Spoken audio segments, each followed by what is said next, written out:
Welcome, one and all, to League number 2 of SR2021. We are back once again. It has been 3 weeks, I do believe, since our last league session, where we dropped upon unsuspecting teams who suspected everything an entirely new module for the game, module number 2. They've been hard at work for 3 weeks now, getting their code into shape, adapting to the new challenges, the dropping walls, the linked territories that they need to capture now. Much more complicated, but judging by the friendly matches we ran last week, I'm very much looking forward to seeing how they do today. The teams have been doing very well, and in fact we also have a couple of new entrants in for the first time into Module 2. We're unable quite to make Module 1, but they're in now for Module 2 and into League Session 2. Teams from Malaysia and from Brunei. We've gone worldwide, SR worldwide now. With me to take in this grand spectacle and to help me to commentate it is the Master of Chaos himself, one Mr. Jake Howard. Jake, how you doing? Yeah, I'm okay. Not feeling too chaotic today, which I'm going to consider a good thing. We're trying to minimise the chaos today. It's all plain sailing. There's definitely not been any faff in the lead up to starting this broadcast just now. Definitely not. This thing that we like to reiterate about, testing. Testing is good. Testing, we do very a lot good. of testing. We do all of the testing. You definitely can't see our heart rates on screen right now. For good reason. Mine's got 4 digits. So with this competition, we're now entering League Session 2, and so teams have made what we hope is quite a nice start. Obviously, with this year, unlike previous ones, we've sort of mixed up the order of things. We've had normally we would change things, but in this stance, after the first league session, we modified the game a little bit to add some extra entries on things, which I will go over later as to what the game looks like now. This is unchanged from the previous one, don't worry. We'll announce what Module 3 is later. If teams as well, if you need support on anything, whether it be simulator dev, actual program strategy, things like that, there are blue shirts staffing the chat as we speak down below, or maybe over there somewhere, that are all ready to help. And as well as, not only that, we also have our beautiful documentation, which contains everything you'll need to know about, well, everything. And that is a very good resource. Along with that, we also have this year Student Robotics are embracing sort of millennials in that we now have a Discord server, which can be used for actual chatting, not only teams chatting internally, but teams and competitors chatting with other competitors and team leaders, and of course us, highly trained blue shirts. Come chat to us, we do not bite. So, today we've got a series of matches. How many matches do we have in total?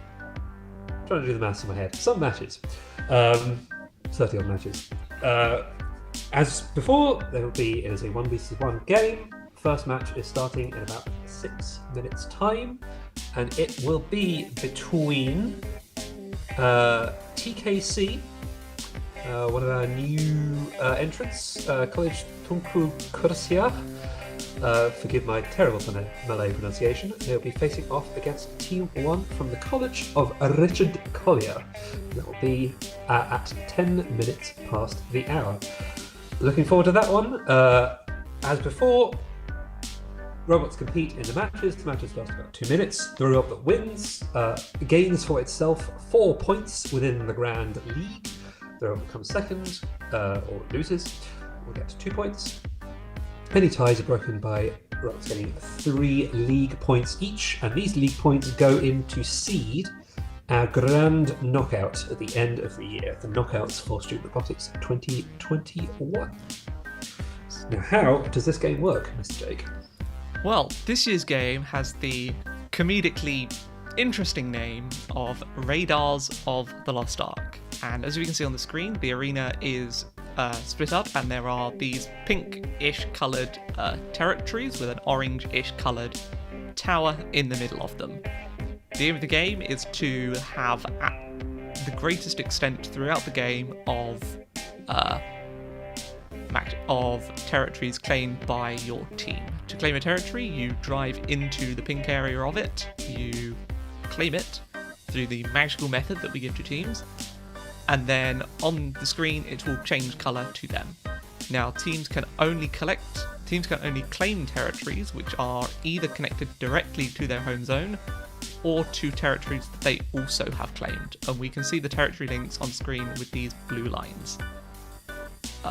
The towers emit a sort of radio signal so that teams can work out where they are and orient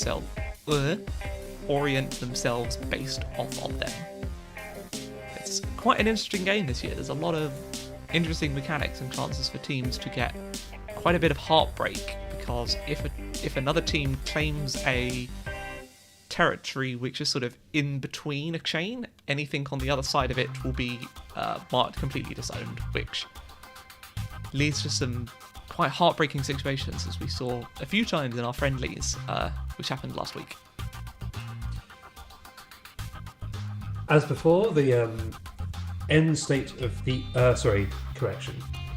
It is not the end state of the game that matters, it's the maximum extent of territories that you own. So if you are suddenly cut off, it is not the end of the world, but it does become much harder to claw your way back. Shall we have a quick look at the robot? Yes, we should. This is the robot that teams will be playing as. Unfortunately, this year none of them are orange. We have a pink one and a yellow one, but this is just for reference. The robot is equipped with a number of sort of sensors and things which can help teams detect their environment. The main way to do this is the radar, as I spoke about earlier, which lets teams work out where the territories are and how close they are and orient themselves around them. There are also 6 distance sensors on the robot and 2 touch sensors, one on the front and one on the back. Which means what they can do is just drive into a wall, and they will actually know that they've driven into a wall rather than just stood there sort of, well, not stood, sat there sort of hopelessly. Does a robot sit or stand next to Billy? Yes. Emplaced themselves there. Right. First match is coming up in about 2 minutes, and just before we start, I want to wish all the teams from all of us at Student Robotics good luck. We're all counting on you, as it were, collectively. Looking forward to these matches today. Particularly a couple of teams to look out for today, and new entrants from Malaysia and Brunei.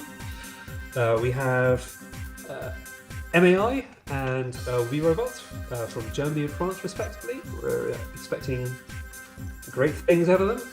Hills Road, particularly teams number 2, as I recall. I think it's stonking performance in last time, as have the other Hills Road teams. They are ones to watch. SOG, also interesting ones. They were performed in the league not as well as they actually did by dint of drawing the short straw against the teams they were up against. So expecting them to claw back a lot of league points today, both SOG 1 and 2. They are teams to watch today. And I'm particularly excited to see what happens in the first match. I have a funny feeling it might be slightly one-sided, but I don't know which side it'll be one-sided towards. No, it could very much in all these matches, it could go either way. We're less than 30 seconds now from that first match. TKC and CLY numero uno. Collier's long-time stalwarts of Student Robotics have been competing for, I want to say 9 years now? 8 years now. See how they perform in number 2. With the addition of these connected territories. Yes, in fact, Oh, some minor technical difficulties on the overlay there. Interesting, we have Bob and RPF there. I don't know who they are. Bob and RPF are not appearing in this match. Minor problems with the overlay setup of 14. We'll have that corrected for you in a minute. In the meantime, let's have a look at what happens in match number 1. In the left, up in corner 0, we have TKC, and in the right, we have CLY1. TKC, College Tonku Kutsia. They immediately collect 1 territory. They're going down this time. They collect Bajonets. They go along. They collect the tall ship as well. Back up into the wall. But round the corner they go, aiming up for a 3rd territory. They take chipping variable. In the meantime, Colliers kind of stuck in the corner there. They'll maybe be able to get themselves free when that wall drops at 1 minute into the match. In the meantime, Scarsingford captured an absolutely stonking performance from our teams coming in here. They did not have the chance to take part in Module 1, but that is not going to stop them. In they go. They collect 5 territories straight off the mark. Amazing performance. Now they're going back in making sure they've got their position solidified. Will their strategy change in the next few seconds as the walls begin to drop? Time will tell. Now they head back past the chipping variable. It looks like they're heading up. The walls have now dropped. Will Colliers get themselves free?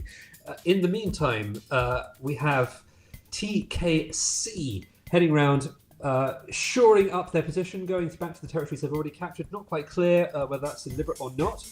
Maybe a very strong strategy. Now they're heading up towards Yellowware, the sort of home zone, as it were, of Team Colliers, but they're unable to capture it because it's not connected to any of their existing territories. You need to have connections along those lines displayed on screen to be able to capture a territory. If you're not connected to the territories you already own, you can't capture a new territory. In the meantime, now they're pushing themselves up against that wall, up at the home zone of Team Colliers. And they touch one wall, they touch the other wall. Are they going to be able to collect another territory? Not that it matters that much in the next 5 seconds. 3, 2, 1, and that match is over. Wow, what a performance there from our fresh new team. They come in, they get 5 territories, a very, very clear win from them. Colliers, not quite so strong a performance. Not sure what happened to them there. Maybe they had some difficulties. We do know that they were in the right-hand corner. They were in corner number 1. Now, what we have seen from a number of teams in the past is that they have difficulties when they're starting in corner number 1, because the testing, by default, happens from corner number 0. We've had teams that regularly perform much better when they're in the pink corner, or magenta corner, I should say. Definitely not the red corner. When they start in that corner, they perform better because that's where all the testing has been done. Now, you do get exactly the same number of matches starting in each one of the corners, so that should come out in the wash.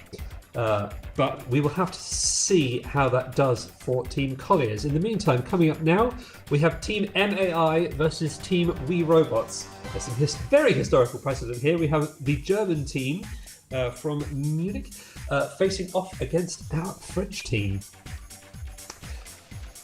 We have MAI up there in the magenta. They immediately get 1 territory, but We Robots get 2. We Robots have been testing extensively. They've been appearing in our friendlies. MAI matches them. They get 2. They've both gone for the slightly safer territories up in the narrow section walled off. And now they both head down. Some spinning behaviour from We Robot there. Not sure if that's deliberate or not. Will they be able to collect Hivekirk? Yes, they do. In the meantime, MAI, they collect Badger-Ness for themselves. Head south, they collect Oxmouth as well. They're now heading over to Tall Ship.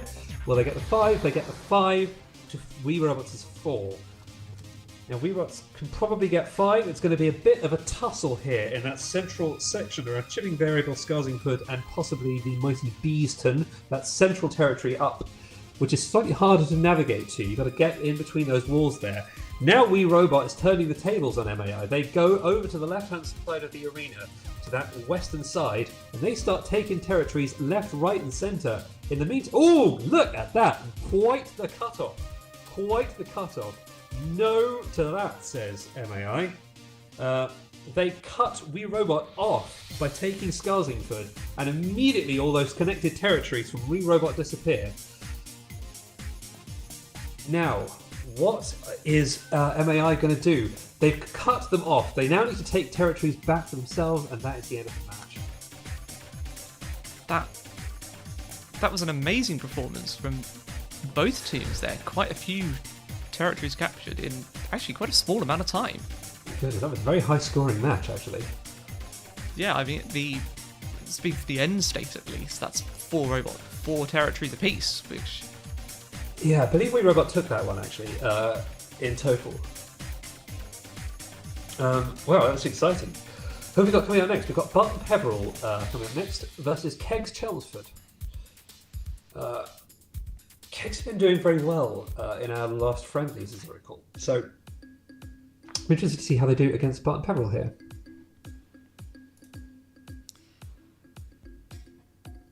Yes, indeed. These are two very well-versed, very veteran teams performing in this match. So, hopefully, there should be quite a good performance.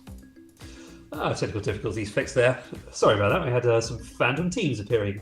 As some of you who've been to our physical competitions will know, we often run with 4 robots in a match.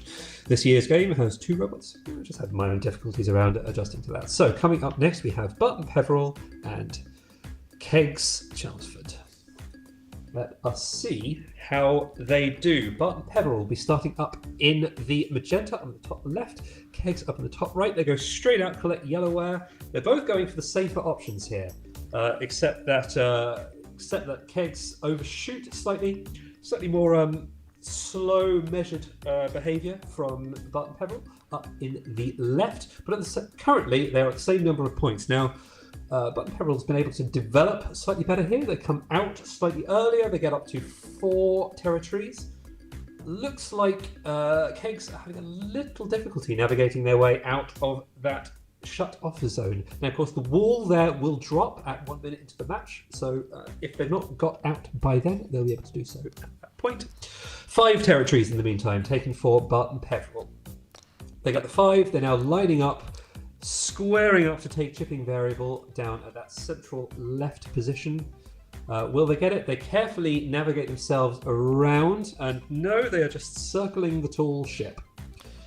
And now we're at the point where Kegs, thanks to the walls being dropped, have been unleashed upon the remaining territories in the bottom part of their half of the arena, as it were. They've nicely taken that opportunity to take now 2 territories from being unclaimed to nicely giving them some points. They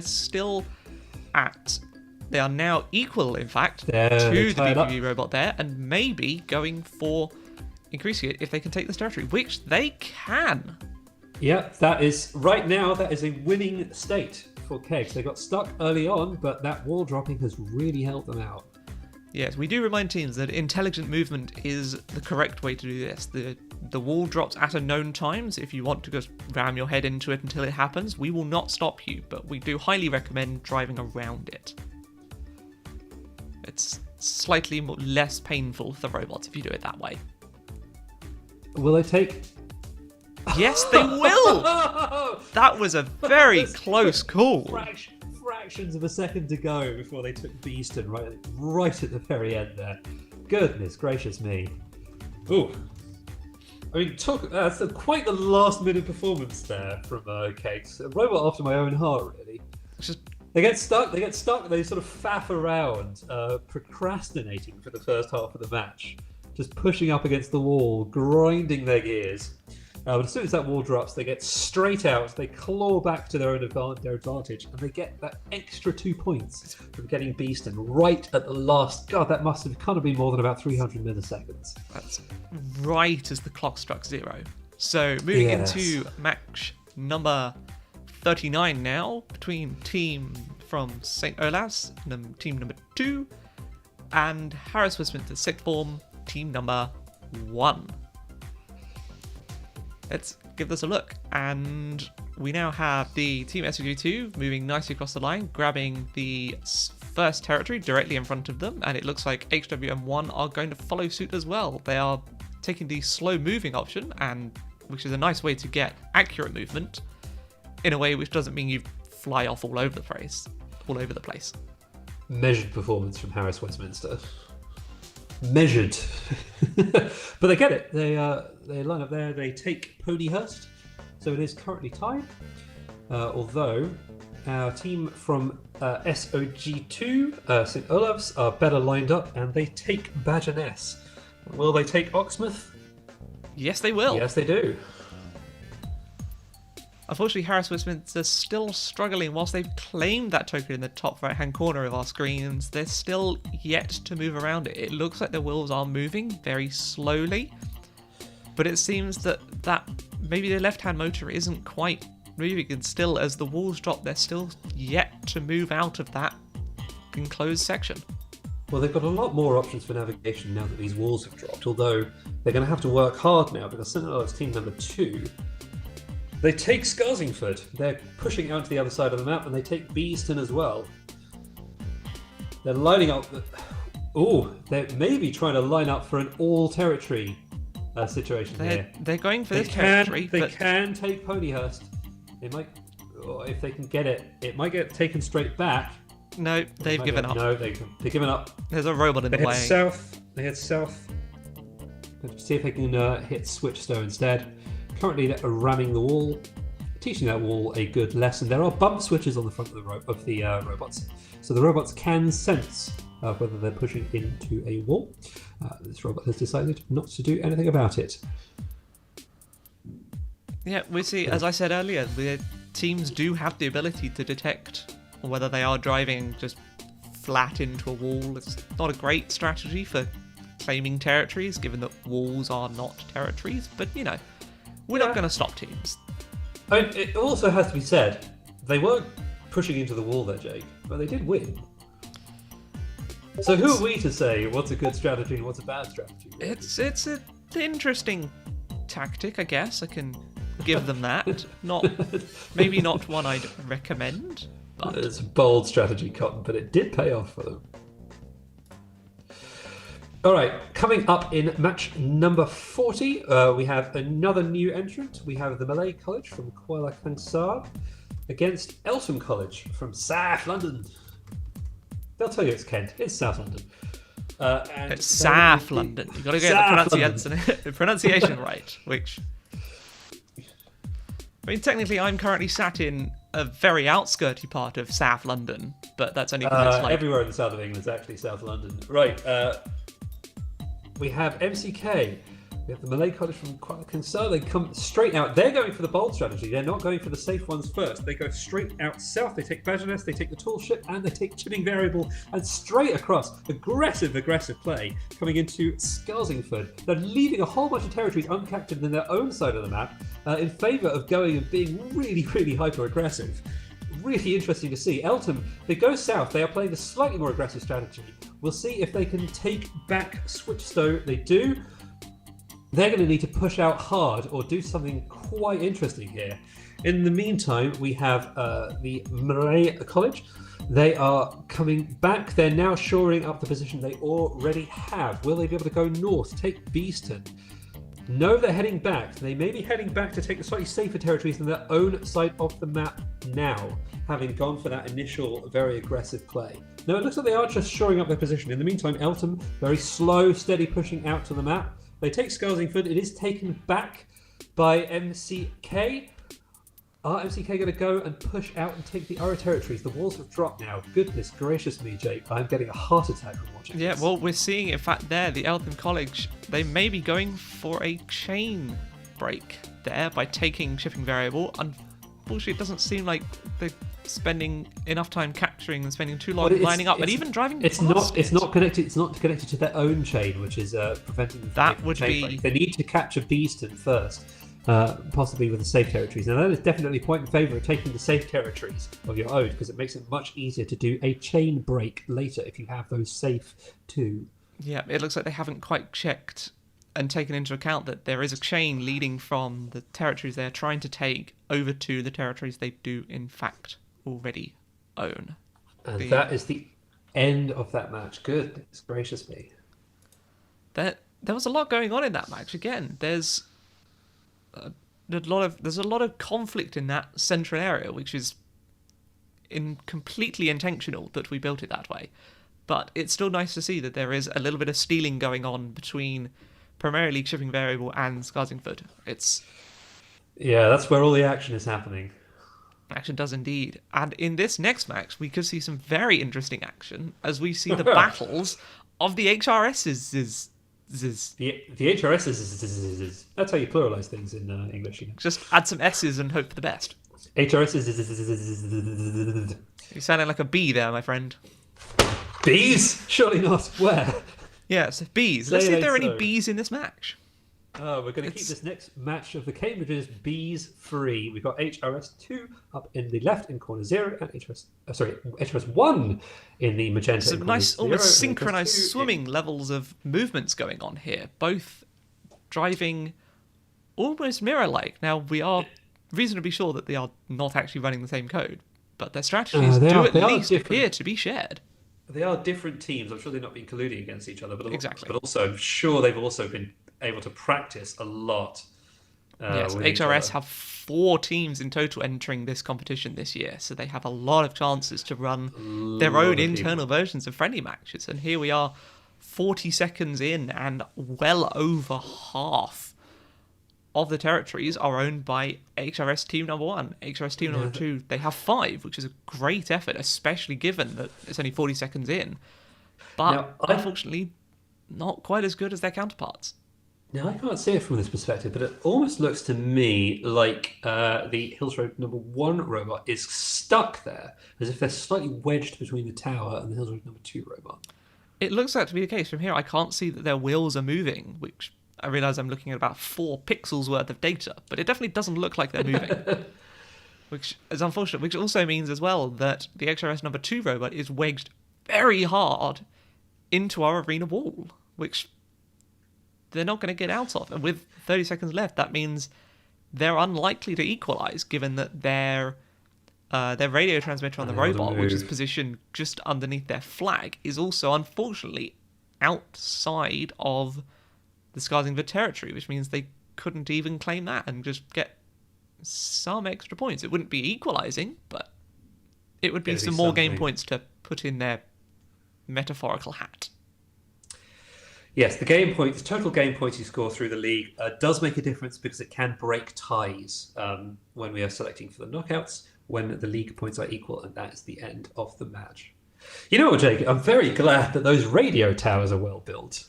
Yes. That's a lot of force it's having to resist to avoid being knocked over there. Yes, they are, in theory, immovable.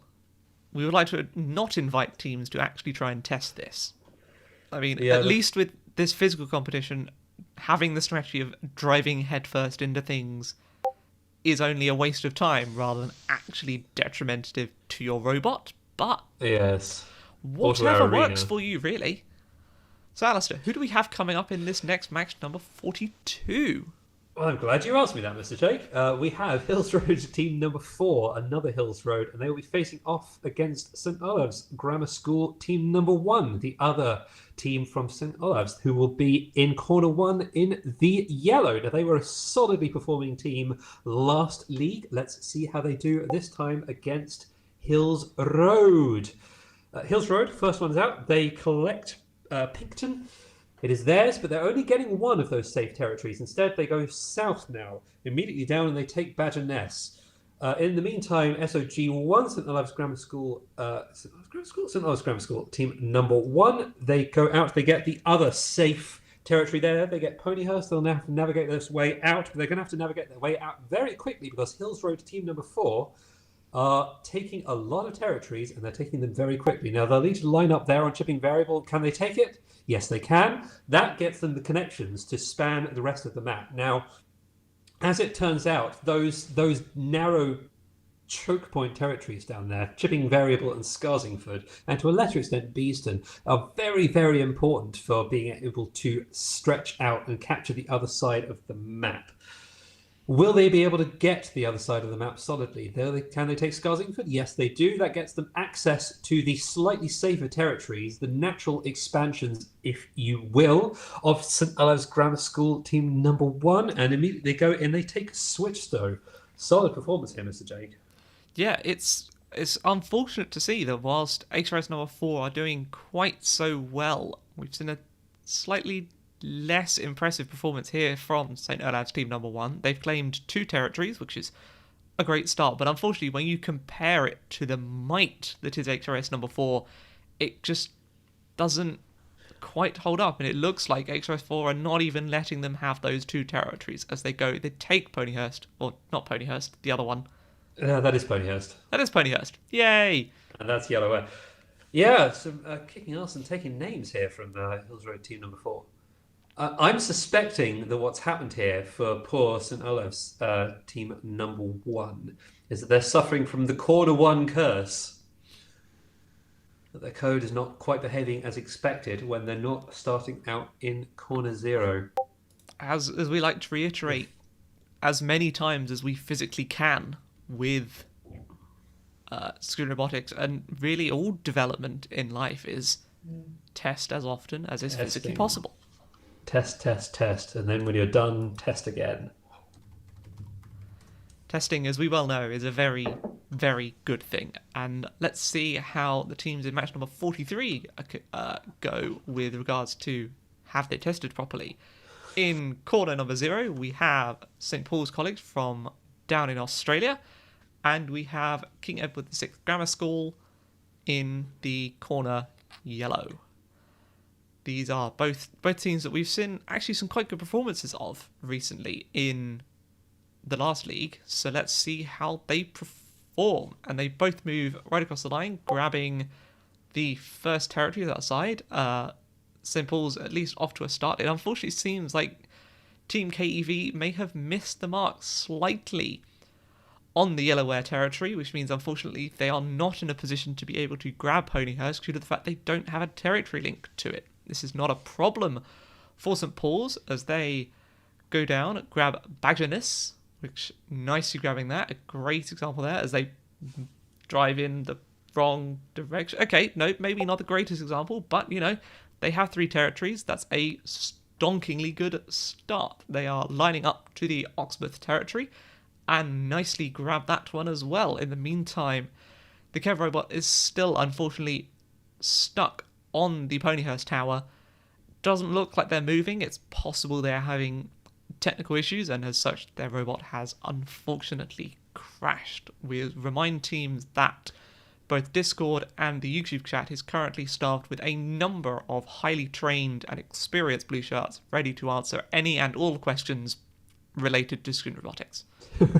Important qualification there. We don't know what happens after you die. No, unfortunately. But we do know what happens after your robot dies. And as we have learned from the Hitchhiker's Guide, the meaning of life is max number 42, not the number 42. Now, unfortunately, whilst the St. Paul's College, they had an amazing start to this match. They have grabbed 4 territories. It seems they're driving around a little more aimlessly now. They're just looping around their territories, which might be a tactic to make sure that they don't fall into their opposition's hands, or it might be that they're not localizing properly and are such lost. I mean, it's a good strategy if that is what they're doing, just cementing their position, because, of course, it doesn't ultimately matter that much how many territories you have in total. The only thing that matters is that you have more, or had more at your greatest extent, than the other team. It does, yes. And it looks like as they line up almost on the outside of Chipping Variable, just as the clock strikes 0, whether it be that they are outside of the range or because they don't have a link to it, unfortunately, they were not able to claim it. It's a very unfortunate performance to see there from St. Olaf's. We've seen in previous matches, like I said, they've performed really very well, and in this one, slightly less so. Well, it'll certainly be interesting to compare that against the performance of the next match, which is definitely going to be one to watch. In corner number 0, correction. In the next match, we have Hills Road team number 3 making their first appearance today. And they will be facing off against another new entrant, YSH. That's Yayasan Sultan Haji Hassanel Balkia, who are from Brunei. And we will see how they do. And it looks like they're going to be off to a great start. They go straight out, collect Yellowware. They go further south. Will they be able to line up for Ponyhurst as well? They don't quite line up for it. In the meantime, we have HRS3. They take their first territory. They take Pinkton. And they go down south or southeast and collect Trumpeton as well, or at least line up to do so. In the meantime, YSH, they have gone back to their starting zone. They're going to be pushing into that wall. They're presumably trying to line up to head south and start expanding outwards. They have 1 territory so far. Hills Road team number 3 instead have 2 territories, soon to be 3 if they can get past this wall, which they do. They head down, they'll connect Badger Ness, and judging by their previous performances, this is looking very good for them, Mr. Jake. Yes, it is. Yeah, they are lining up.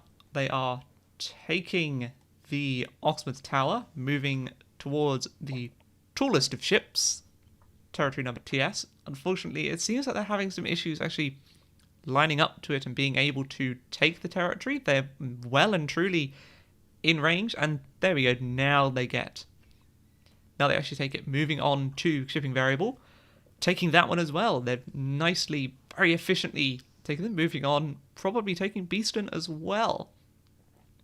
They have connections to it from 2 territory links, from iTrumpeton and the previously taken shipping variable.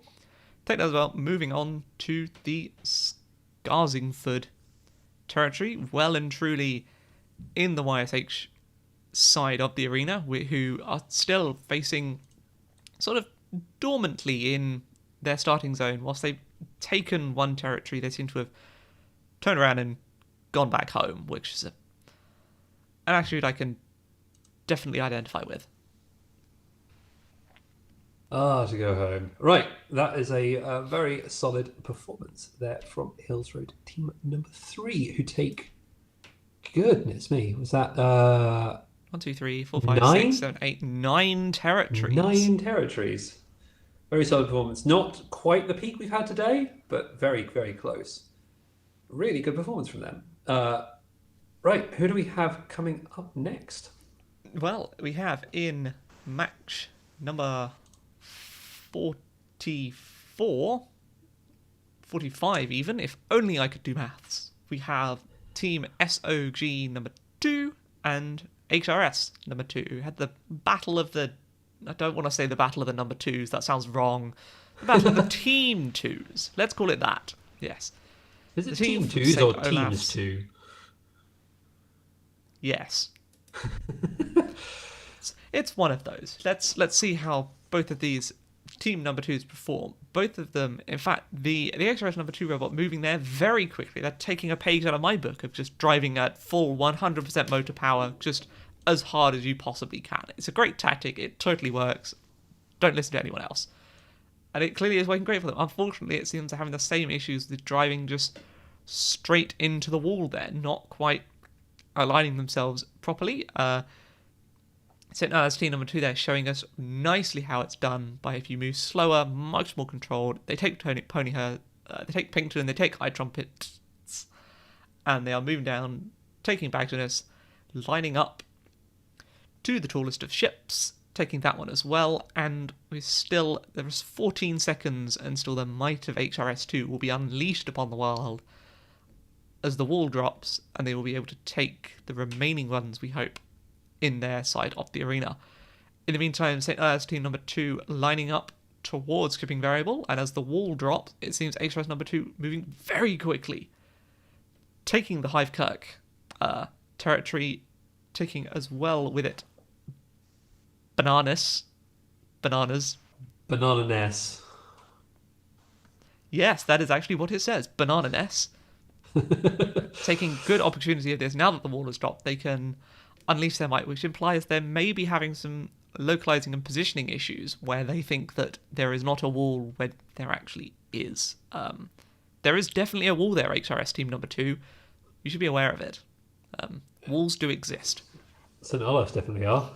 Although they're not quite aware that they were pushing into Hills Road there, I think, as they were trying to line up to take Skarsington. Yeah, trying to line it up, possibly trying to go round and take even Ponyhurst there. They would have a territory link to, and they'd have a valid claim to. But instead, they have decided that a wall is a much more interesting foe to drive full force into, and you know what? They might be right. Prepare for ramming speed! Yes, that was interesting. It seems maybe the XRS robot there, we've seen a lot of teams that are struggling with the fact that the walls are there. It seems many of them may either they think they're much further towards the outskirts of our arena, and as such will be able to drive down the gap, or they just don't quite know where they are. They should have all the information they need to actually orient themselves through, but it seems they may be having some issues. And let's see if these issues persist through to HRS team number 4. They're sort of brothers and or cousins in this competition, as they face off against a team from Barton Peveril, Team BPV. Hills Road number 4, they come straight out, they take Pinkton, and they presumably they back up, they head south immediately. They have been going for that strategy of only taking one of the safe territories. In the meantime, we have Barton Peveril over the right-hand side of the map. They take Yellowware, they take Ponyhurst, they take both the safe territories, and now they're coming straight out, lining up to take Hivekirk. They're slightly behind in the timings. No, they miss Hivekirk. They head down too far south. You don't have a link to there, I'm afraid, Barton Pev. In the meantime, on the other side of the map, Hills Road, they definitely understand their links. They take 4 territories straight off the mark. Will they be heading out? Now they're heading out into the danger zone. They've taken the highway to the danger zone, and they are now taking the contestable territories. They take Chipping Variable. They'll be lining up to take Beeston, which will open up the path to be able to take the safe territories off of their opponents at Barton Peveril once the walls have dropped in the next few seconds. Barton Peveril, they have those 3 territories. Will they be able to line up and take a 4th? They should be able to. Banana Ness is within their reach. But they're going to have to take it quickly because Skarsingford has fallen, and it has fallen to Hills Road team number 4. And they now line up onto Switchstow. They get Switchstow. They're now very, very deeply encroaching upon the territory of the team from Barton Peveril. They take back Banana Ness, or they take Banana Ness. It was never theirs to start with, but they take it for their own. They're going up to Hivekirk. It looks like they may actually be able to take Ponyhurst and Yellowware off Barton Peveril if they can line up for it now. Barton Peveril, in the meantime, they're just pushing up against that wall down at the bottom right. Will they be able to get themselves off of there? Presumably they've had some kind of navigation error which gets them there. While HRS4, they line up for Ponyhurst. They take Ponyhurst. They have a few seconds left. Will they be able to take Yellowware? Goodness, yes, they do. They take it with just less than a second to go, and they get all but one of the territories on the map fall to Hills Road team number 4, who pull out a very, very strong win there. That's an incredible run. I'm quite surprised to see that the one that they didn't take is in fact very close to their starting arena. This may be a tactic to leave that one, which is considered, quote, safe, and go for the slightly more interesting ones, which makes commentating interesting matches so much easier, but also it's the same tactic on leave the one that you know chances are your opponent isn't going to get to, and go for the ones which chances are you'll be able to get to and take much more quickly. And so match number 47 coming up now, HRS team number 1 and HWM team number 1. That is a team from Hills Road and from Harris Westminster. So we have the HRS robot, nice quickly off the line, taking 1 territory, lining up to the second. Unfortunately, there we go, the HWM robot is slow off the line, lining up, taking their first token, and not taking first territory, and in the meantime, the HRS robot have taken almost 5 in the time it's taken to take 1. That doesn't necessarily mean it's a bad thing, because it is not the end state that matters, it is the greatest extent, and there is still plenty of time to play for in this match. Although HRS there, they have taken half of the territories in this in just 1 minute, in just 40 seconds, which is an incredible performance. It seems they are having issues lining up and getting out of the sort of area which Beeston sort of hides and makes it very difficult to move out of. It seems, unfortunately, they are driving straight into one of our rules, which isn't the one which is going to move in 1 second or now. It seems like they have just about edged themselves below the territory, unfortunately not quite enough to be able to move along, take either Skarsingford or Ponyhurst, which are the only 2 they have left that they can currently capture. With the current state of things, it looks to me, Mr. J, like they're trying to line up to take Ponyhurst, but we're having difficulty navigating there. Like they could see the tower, but didn't realise there was a wall. Quite likely, yes. the range that a tower will emit through does not care about walls. It will happily broadcast straight through them, much like normal, regular radio waves. So chances are, yes, I suspect that is what's happening. And fortunately, they have made an amazing recovery of it. Take the chance, take Yellowhead, take Ponyhurst, and have instead, rather than driving straight forwards into a wall, they have decided to drive sort of arse first into it, which we don't see that very often. That's quite refreshing to see, actually. Instead, I can't say I'm quite sure what they're doing. Maybe it's some sort of, we see teams quite a lot doing a sort of victory dance. Yes. Whatever it was they were doing it with great gusto. They told that wall absolutely what for. Oh, it's an immovable wall. It doesn't really know what for. Technically, it does feel pain, but don't tell anyone. Right, let's have a look at who is coming up next.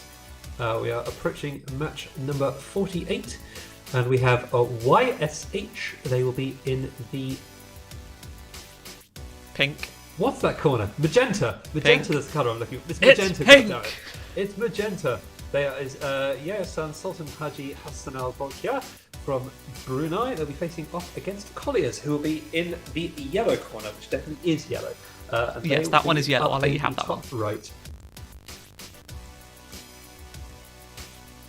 Colliers move off, as do YSH. YSH get their territory first. Then they head down towards I Trumpeton. They get second safe territory, back up.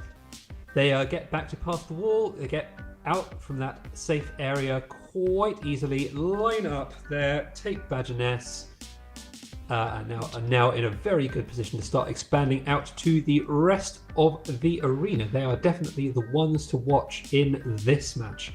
In the meantime, unfortunately, Colliers possibly once again suffering from the curse of corner one. We haven't seen them so far today in the other corner. It'll be very interesting to see what their behaviour is when they are in corner number 0, but in corner number 1 they are having some real difficulties. They were not even able to get out and take Yellowware there. They are pushing against that wall. When it drops, presumably they'll be able to move. I can't see if their wheels are turning right now. It looks like they are. 2 seconds, let's see how they perform. Unfortunately, and they are now released. Unfortunately, they're moving towards territories they can't claim. And in fact, it looks like we have a case of one wheel moving slightly faster than the other, so they are doing a very premature victory dance and just sort of spinning around in circle. In the meantime, we have the YSH robot staring longingly at the Badgers, at the BG territory there, not moving. It's possible, given they are late entries, it's possible they have only got a chance to reliably take 3 territories, and that is as far as their development has got. I mean, reliably taking 3 territories is perfectly good and will win you matches against robots that don't manage the same feat. So I'm not going to complain about that. I mean, look at this case here. They're up against Colliers, the mighty Colliers, but Colliers are having problems, possibly related to the corner they're in, and so YSH and new entrants are winning this match. Yeah, it doesn't matter quite the number of territories you take, it only matters that the number you take is more than your opponent's, and in this case, I am reasonably sure 3 is bigger than 0. Please correct me if I'm wrong. Well, technically that depends on which total ordering you're imposing over the natural numbers. Please stop talking. Get mathsed, technically. Quick maths, or slow maths in this case, in fact. Very, very slow maths. Yes. Right. Who we got next? Who are not the subject to maths? We have SPA. We have St Paul's from Australia, South Australia, and they'll be facing off against Hills Road team number 3. Now, SPA have actually been doing very, very well, so it'll be interesting to watch this match. I'm hoping for some high-scoring matching this round, and let us see what happens now. We get SPA, St Paul's. They move straight out. They take their safe territory. Looks like they're going for the safe territory strategy.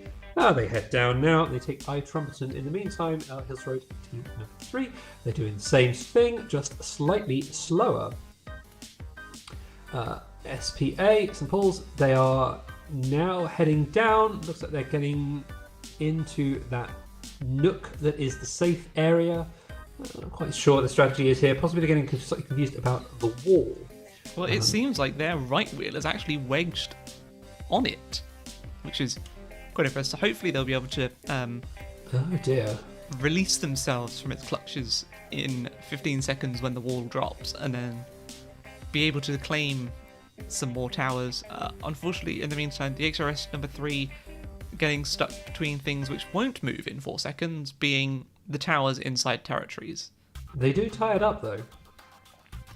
And there we Right. go. With the walls dropped, the Simples robot has been able to free itself and is driving towards a different wall to get itself stuck on. Interesting tactic, I guess. Look, they didn't get stuck. No, they didn't. They didn't get stuck on that wall. They're going for a territory that they can't capture, unfortunately, because it's not connected to any of theirs. In the meantime, Hills Road are taking lots of territories. But I think what they may have been doing is pushing against the wall as an alignment trick. Robots can do this alignment trick. If you're not quite sure you're square, if you push against the wall, you'll end up with one face pushed against the wall, and that will make you definitely square onto the wall. So you can do that to reorient your robot. It's not necessarily a bad strategy. But unfortunately, having done that, they're now not quite capturing territories fast enough to match the mighty speed of Hills Road team number 3. They're trying to line up a chipping variable. They can't take it because they don't have a connection to it. Unfortunately not, but you know what do have a lot of connections? HRS team number 3. They have 7 territories there, giving them the ability to potentially take Tower EY or chipping variable, which... Well, they did. Unfortunately, the match is over, so they can't really take either of them. But, they had the opportunity there. They've had some trouble with Hills Road team number 3. It looks like they really come into their own once the wall drops. It seems we're seeing that from a lot of teams. Whether it be that they're saving things back for that final minute of the match, or whether it's just that they get stuck on it. It seems there's a lot of interesting things that happen in that final minute, and the first minute is more of almost waking up, as it were, which robots don't really sleep, but... But if they did... If they did, they'd do it in the first minute of the match. In match number 50 here, we have the team from St. Olaf's, team number 1, and team KEG, Kegs Chelmsford. And the Kegs Chelmsford robot there nicely moving very quickly off the line, taking the first territory, and unfortunately missing the second by just a fraction, and unfortunately not quite in range. Fortunately, the St. Olaf's robot there grabbing the PN tower, grabbing the EY tower, and unfortunately again, as we saw in the previous match, previously had their wheel stuck on the wall, but now unfortunately getting themselves nicely left off of it. Both teams now in the sort of the armpit, as we previously called it, of our towers, of our walls even. And unfortunately this may be where they stay until the walls drop in 13 seconds time. As Alice was saying, it's very unfortunate to see that robots do in the first half of this match sort of move very dormantly, as it were, until the walls drop, and suddenly as a rush of adrenaline comes into them there. The second the wall drops, immediately the Kegs robot there grabbing their second territory and backing up into the wall there, maybe as an alignment strategy, maybe just as mismovement, and instead driving into the bottom. In the meantime, we have St. Olaf's robot driving slowly towards their home territory, maybe. It seems maybe they're aligning to the wrong tower, or trying to take a tower they already own, or they're just moving too slowly. There's a theme we see with quite a few robots that sometimes you can either drive very quickly and get around very quickly, or you move very slowly and move very accurately in that time. Unfortunately, with 15 seconds left, currently the Kickstarter robot is winning by quite a margin. That's 5 towers they currently own. Unfortunately, Team SOG number 1 only having 2, and in fact, Team Cakes with just 2 seconds left, making that a nice round 6 territories claimed in that match. That was quite a performance. Both teams, again, we saw issues regarding teams not moving very much until that wall drop. But once they do, they at least get moving, or at least we saw the Kegs robot moving. That's really why the wall drop is there. It is, you can definitely you can just wait until the wall drops and then navigation task becomes easier, but it also becomes easier to score very highly if you can solve the tricky navigation problem, to be able to get out from that safe area first. And actually we've been seeing very good results from the teams who have not been taking advantage of the safe territories up there, but instead have been going for the very aggressive plays, which we might see more of in this coming match. Which is going to be between MAI and the Malay College in Kuala Kangsar, MCK, who will be in the yellow corner. Let us see how these two teams do. MAI go out, they're taking the safe options, but yes, indeed, MCK, the Malay College, they go out and they take the riskier option. They go immediately south and start expanding out there. Currently 2 territories apiece.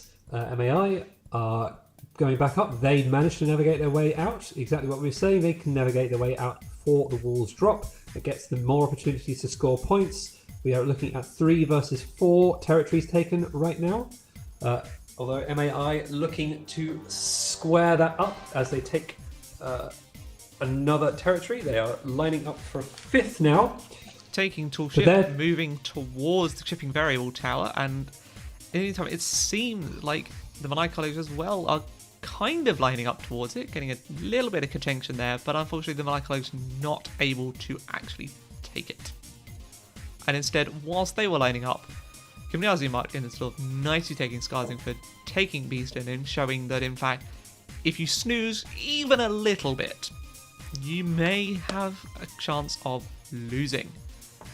And in this case, they are also taking Svigstow, moving up towards Ponyhurst, which they do have a claim to through Beeston. Unfortunately, it seems the Malay College's robot there inadvertently preventing them from getting in range. It's an interesting tactic, putting your body on the line there. And it slowed them down, but not quite enough.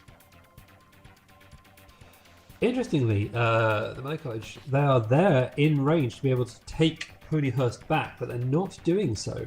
It in fact looks like their right-hand wheel is wedged inside the tower. A common problem. It's a... Yes. But be careful to navigate around those towers, because you can get stuck in some quite strange and confusing ways. Yeah, we've seen teams wedged on. We've seen teams wedged on the walls. We've seen teams wedged inside the towers. Anything could happen. The tower wedging is a known issue, which will be fixed by the next friendlies and the next league, but unfortunately in this case, this team weren't quite so lucky and were absorbed by that tower. Eaten by the tower. It affects everyone equally. It is generally a good idea to avoid obstacles. Even if you don't get stuck on them, they will slow you down. Yes, generally better to not scrape along walls, especially for those of you who get the chance to compete in physical one of these competitions. Especially good advice in a physical competition when bits of your robot can be scraped off along a wall. Yes, it does make me quite happy seeing that with things like this, they just drive into a wall and there's no real repercussions. Match number 52 as well, we hope won't have any repercussions. We have the Eltham College, Team ELC in the pink, and in the yellow we have our Frank's friends, Ouroboros. Ouroboros nicely off to a great start there, grabbing 2 territories straight in front of them.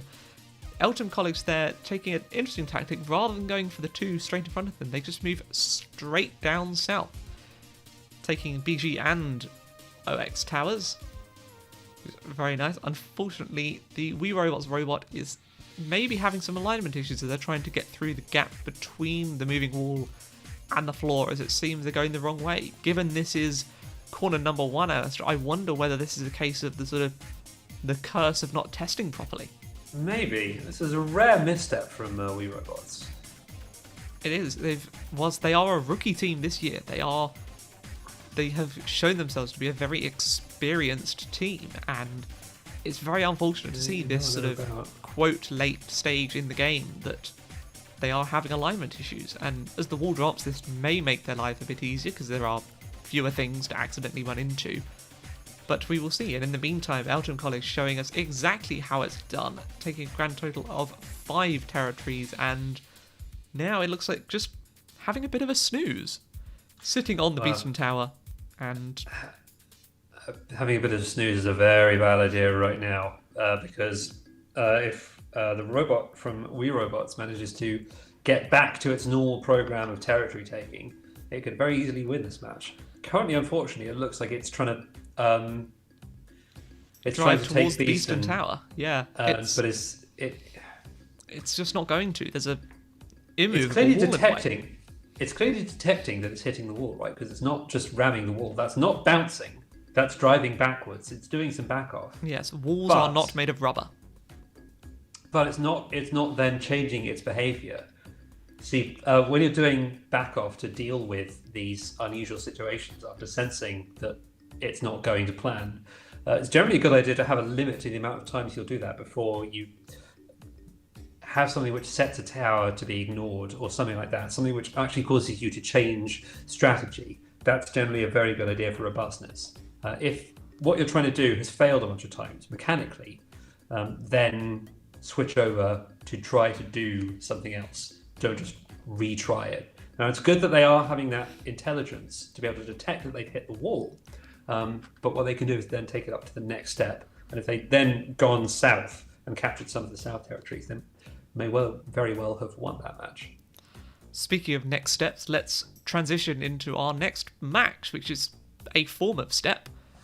We have, in the pink corner, we have Team KEV, the King Edward Sixth Form College, and in the yellow we have TKC, College Tunku Kasai.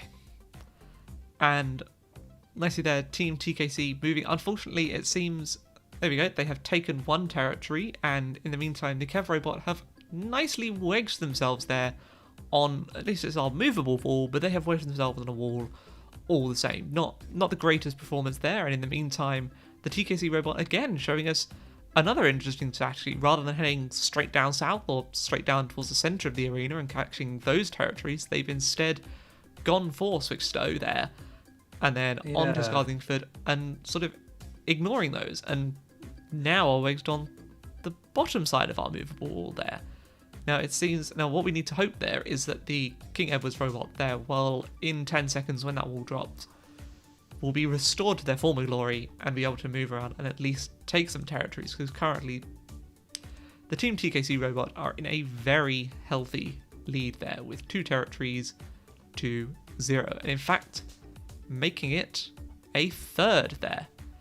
That is very nice to see, and going towards that tower in the bottom and making it a very healthy 4 territories to 0. They do seem to be having some issues with driving straight into the towers. This might be an alignment thing to make sure you are definitely inside the territory. It's a pretty good tactic to make sure you're definitely inside and definitely in range. But for all you know, like they are now, you could be driving straight into a wall, and walls are not territories. Walls may not be captured. If you claim territory on them, they will not become yellow. Not with that attitude. Not with any attitude. No attitude will make them turn yellow. I promise you that.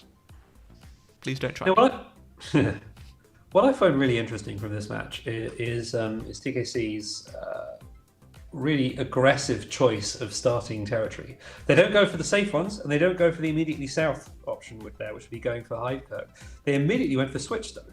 Like the furthest out territory they could immediately start with. The furthest out one is the one they go for.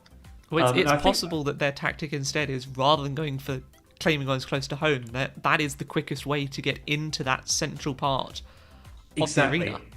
Yeah, exactly, Jake. I think that's exactly what they're doing. They're going for a really, really, really aggressive strategy. Now, they had a bit of trouble getting past Skarsingford and out to expand, but if they'd been able to do that quickly, that would have been... They could have gone and absolutely stormed the other side of the map. Yeah, really aggressive choice from them. I found that really interesting. It really is. Coming up next, we have Kegs. We have Kegs Chelmsford. They will be in the magenta corner. And we have Hills Road team number 1, who will be in the yellow. What is going to happen this match? Let us find out. Kegs, off they go. They go straight down. They collect Pigton. They'll be going to collect Trumpeton immediately afterwards, presumably. Hills Road mirroring their behaviour. This is very much a mirror match right now. Hills Road was slightly slower off the mark, but are now slightly faster down to the south. It looks like their motors are set to go slightly quicker. Calibrated this a little differently. Like I say, move They take quickly. Hive It's Kirk. fun. Yeah, they take Hive Kirk, they take Banana Nest, they take Switch Stowe, and then heading out to Skarsingford. In the meantime, they're almost being matched. It looks like, Kegs are about one territory behind, but obviously that whole relative advantage thing changes quite dramatically once we get into this contentious territory in the middle and they start taking each other's territory. Now, this is, oh, goodness gracious me. The difference between who got what there really came down to seconds. It was whoever got the territory first would block the other from taking it because of the connections and the links there. Now, Kegs, Chelmsford, they go up and they take Beast, and that opens up their options. They come back down there, they collect the chipping variable. If they get it, they'll prevent any more losses within their own side of the map. They do. Now they need to get out and hit Skarsingford, but in the meantime, Beeston is about to fall back to Hills Road Team Number 1. Hills Road Team Number 1, they get Beeston, now if they can head back south, they can start claiming territories again. Unfortunately, Kegs now going rather too aggressive. They overplayed their hand there. They have to back up. They get Skarsington. It is now fallen back to them. What will they do from this point?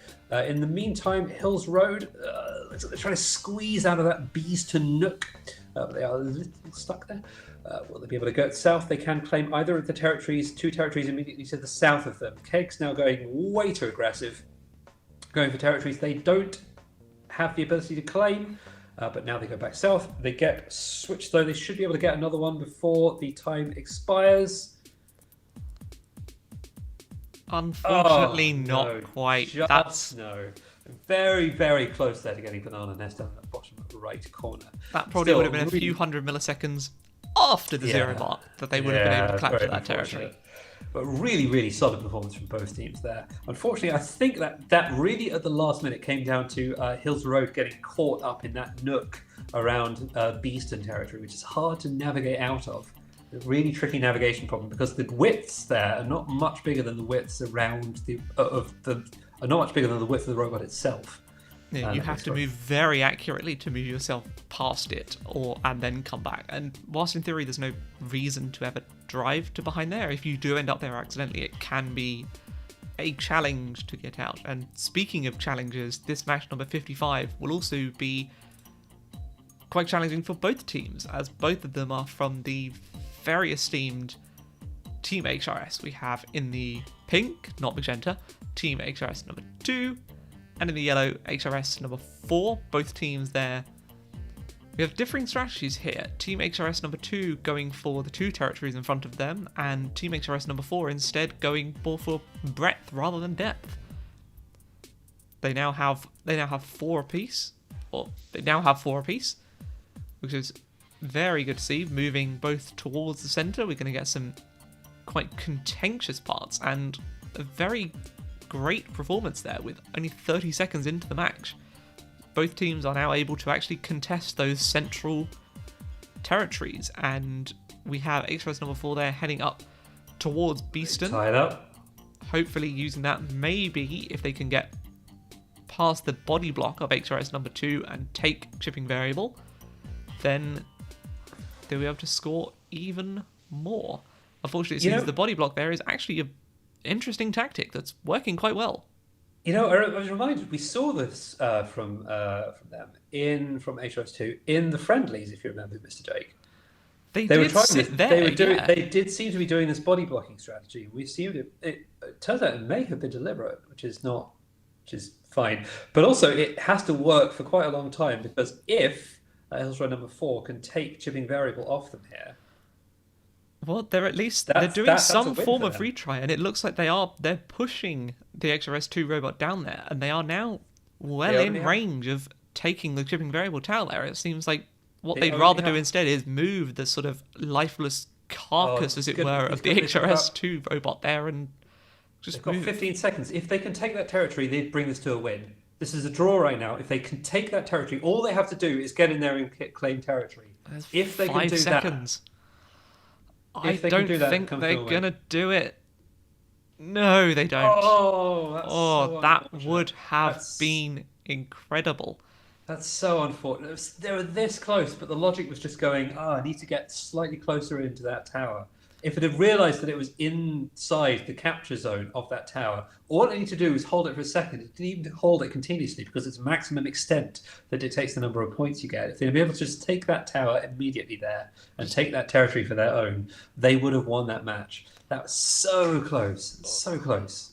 That is so close yet so far, and unfortunately that is how Student Robotics games tend to end up. It can come right down to that last second. And now match number 56, we are in the magenta, I'm going to call it that now. We have the Malai College, Team MCK, and in the yellow corner we have Team SOG number 2. These are both teams we've actually seen some quite impressive performances from. So we should be in for quite a treat watching these matches. Both teams very quickly taking their first territories. We can see here the differing strategies. Whilst Team MCK have gone for the ones directly south, the SOG2 robot are instead going for the ones directly in front of them that are obscured, currently at least, by the wall. This is an interesting tactic because these ones are going to be less contested, but in the meantime, whilst they spend their time doing that, the Malai College are going for a very aggressive move, heading straight around towards the SOG2 starting zone. Unfortunately, it looks like they're going for territories they can't quite get. As always, the hyper-aggressive strategy. Been really interesting to see this. Actually, it's been both the teams from Malaysia here have been going for these really aggressive strategies. And as we see in this match, they didn't even bother, even with the closest one of the safe territories. MCK going straight out there, going for capturing the territory straight into their opponent's zones. They leave Pinkton unclaimed, they leave Oxmouth unclaimed. They're out for blood. Robots don't really have blood. Deep yellow blood. Well, it's very unfortunate. There's a children's film called Robots where sort of oil is used analogous to blood, but there will be hydraulic fluid. It will be everywhere, and it will be spilled by both robots as they do unspeakable things to each other, driving each other into this Garsingford Tower there, which currently owned by the Malai College, and it doesn't look like Team SOG2 are moving in anywhere near the right direction to change that. They get switched so back. I think this is a tie at the moment, actually. I think it's maximum extent 5 each. It is. Yeah. Yeah, so this really comes down to if either of them... No. I was about to say if either of them the remaining time as the hit clock hits 0. No, that was a tie. They could do some things in those tens of milliseconds. Interesting to see the clash of the two strategies there. Much more defensive play from St. Olave's team number 2 there, compared to the much more aggressive going straight out, blasting into the opponent's territory from the Malay College. As it turns out, they kind of balanced each other out to get that tie there. We'll see what happens by comparison. The next match. Oh, this next match will be interesting because this is the first time we'll have seen Colliers starting out in corner number 0. They'll be up against our Australian friends from St Paul's up in corner number 1. Let's hope that the Colliers team's issues were actually just to do with the corner they are starting in rather than any slightly more fundamental issues. And yeah, we'll see how they do. It seems they're doing pretty well, taking their first territories in line with the times for St Paul's. It seems St Paul's unfortunately getting stuck on that first territory and just about getting free. And in the meantime, the Colliers robot there are indeed mostly reliably trying to move down south to take the Bagdonus territory, but unfortunately getting caught just on the edge of our movable wall there. It might be that in the 30 seconds left while that wall exists, that they might be stuck there, and after that, as we see so many times, they will suddenly be set loose and take the remaining territories into a win, because currently they are drawing with the St. Paul's robot, who are also yet to move outside of that enclosed northern area. Unfortunately, they too appear to be having localization issues, but unlike the Colliers robot, rather than being stuck on a wall, they're instead just sort of lost. And as the wall drops, the Colliers robot, it seems, unfortunately, no.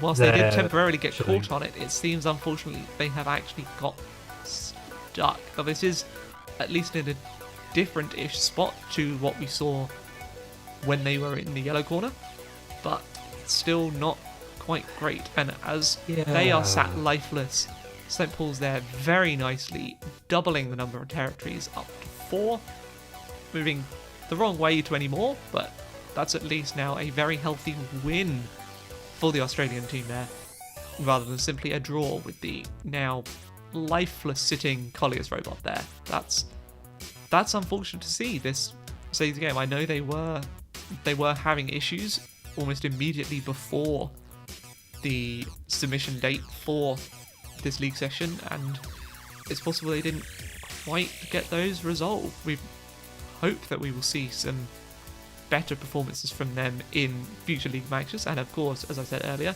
there is ample help available both in our Discord, in the YouTube chat down below, and of course from anyone else who wants to help. The Discord chat, which would be over there. It might be over there, it might be down there. Or up there, or somewhere. I don't know. It'll be around somewhere. There is always a chance to get help from, whether it be from the trained blue shirts, whether it be from other team leaders, other competitors, or even your fellow competitors in your team. There's ample chance to get as much help as you could possibly need. Now we will see who needs the help from this next match out of We Robot, who will be in magenta, and they'll be facing off against College Tunku Kosia in the yellow corner. From Malaysia, we'll be seeing who wins, France versus Malaysia here. And our French team, We Robot, they go straight out. They take 1, they take 2. They've gone for the safe option. In the meantime, TKC, they are going for the slightly dangerous option. They pass over Yellowware and Ponyhurst, instead going for Hive, Kirk and Switchstow, which allows them to expand out to the centre of the map much more quickly. They line up for Skarsingford, and they take it. In the meantime, We Robot gets caught slightly there. Looks like in the elbow bay. pit. Yes, in the bay that is the safe area. Looks like a Banana Nest is going to be the next target. No, not quite. Looks like TKC are now lining up to possibly go back and collect their safe options here. The wall will drop in about 5 seconds, and they'll be able to go in and collect both Ponyhurst and Yellowware. And as 1 minute left and the wall drops, unfortunately the Wii Robot team are still driving into the elbow pit of the wall there. It's not quite obvious as to why, although chances are, given that Beeston is just the other side of the wall, chances are we have seen this, I believe, from them, if not other teams before, that sometimes you need to accept that if at first you don't succeed, maybe you're doing it wrong.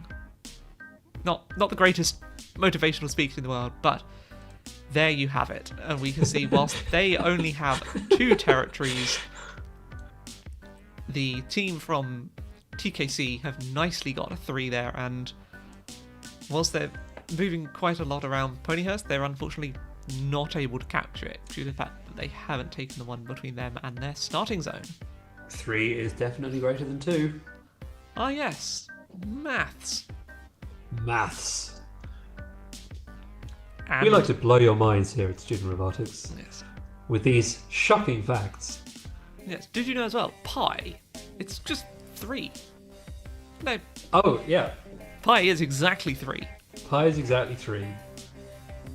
But we also define it as 4 for notational convenience because it's nice and even. Divides neatly, you see. Ah, yes. Well, no. Most of our robotics kit does indeed use radians for most of its movement because it helps with trigonometry, and in this we define pi as what the internet refers to as pi as, rather than exactly 3, because that would mess up a lot of things. That would be quite bad. Yeah, but also really entertaining. That would be very bad. Speaking of entertaining, let's move into match number 59. We have Hills Road number 3 and Team MAI in the yellow corner. This should be a very interesting match. Both teams moving there very quickly, grabbing the territories in almost perfect unison there directly outside their satisfying. scoring zone. That is very satisfying indeed. I'd be interested in making some kind of disco light out of the arrangement of territories we have here. Although it might only be 2 colours, but it would still be interesting nonetheless. And whilst the Hills Road number 3 robot there are taking Eitrumpeton, the German robots there moving nicely down south out of the quote safe zone and claiming 4 territories.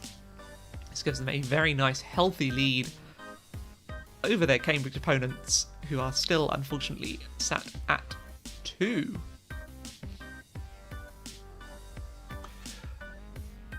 HRS there. We'll see if they can go for this. Like, are they slow playing this? Because I'm sure I remember the HRS3 being slightly faster. I mean, they are definitely getting all of these territories. I'm sure I remember them getting them slightly faster. Not that it makes a lot of difference, I guess. No, all you've got to do is just collect them, and they are currently losing to Team MAI, and now in fact they are tied up very nicely. All they need to do is go and collect Beeston, and that puts them in a 30 solid lead. seconds left, and they get free from the wall, and they take Beeston, giving them a very nice lead of 1 territory. And in the meantime, MAI sort of staring at the wall, trying to pretend that, no, I'm Chilling still in winning, I don't know what Scarsington. you're on about. Can they take Scarsington? Yes, they can. Yeah, they do. Giving them a very nice, healthy, and solid lead in the final 10 seconds there. Shots our Team MAI, there's not much they can do about this. See, they were slow playing at the beginning, but it doesn't matter. They just solidly get one, we'll get one, we'll get one, we'll get one, we'll get one, and they take that match off MAI. Slow and steady, it seems, may indeed win I wouldn't quite call this a race, but Slow and Steady wins the match. Doesn't quite feel like a race. Ring to it, does it? Slow and Steady wins the match. No. No. Yeah, it's also, depending on the game, also no. completely wrong, but... Yeah, like, for the games which are actually races, that's literally the opposite of the truth. Yes, Slow and Steady quite honestly loses the race by quite a margin. Now let's move... What message were you trying to convey here, Jake? I'm not sure we're necessarily doing such a great job of that. Something speed, something. Oh, something speed, right. Look, what have we got next? We've got King Edward VI. They'll be facing off against YSH. Yes, I'm Sultan Hassan El Bolkiah, and they will be off immediately as King Edward VI. They head down, they get caught in the wall, they don't quite get Pinkton. Yellowware does fall immediately to YSH, as does Ponyhurst. They then back up. Can they navigate out? Yes, like it's not a problem. Oh, I may have spoken slightly too soon there.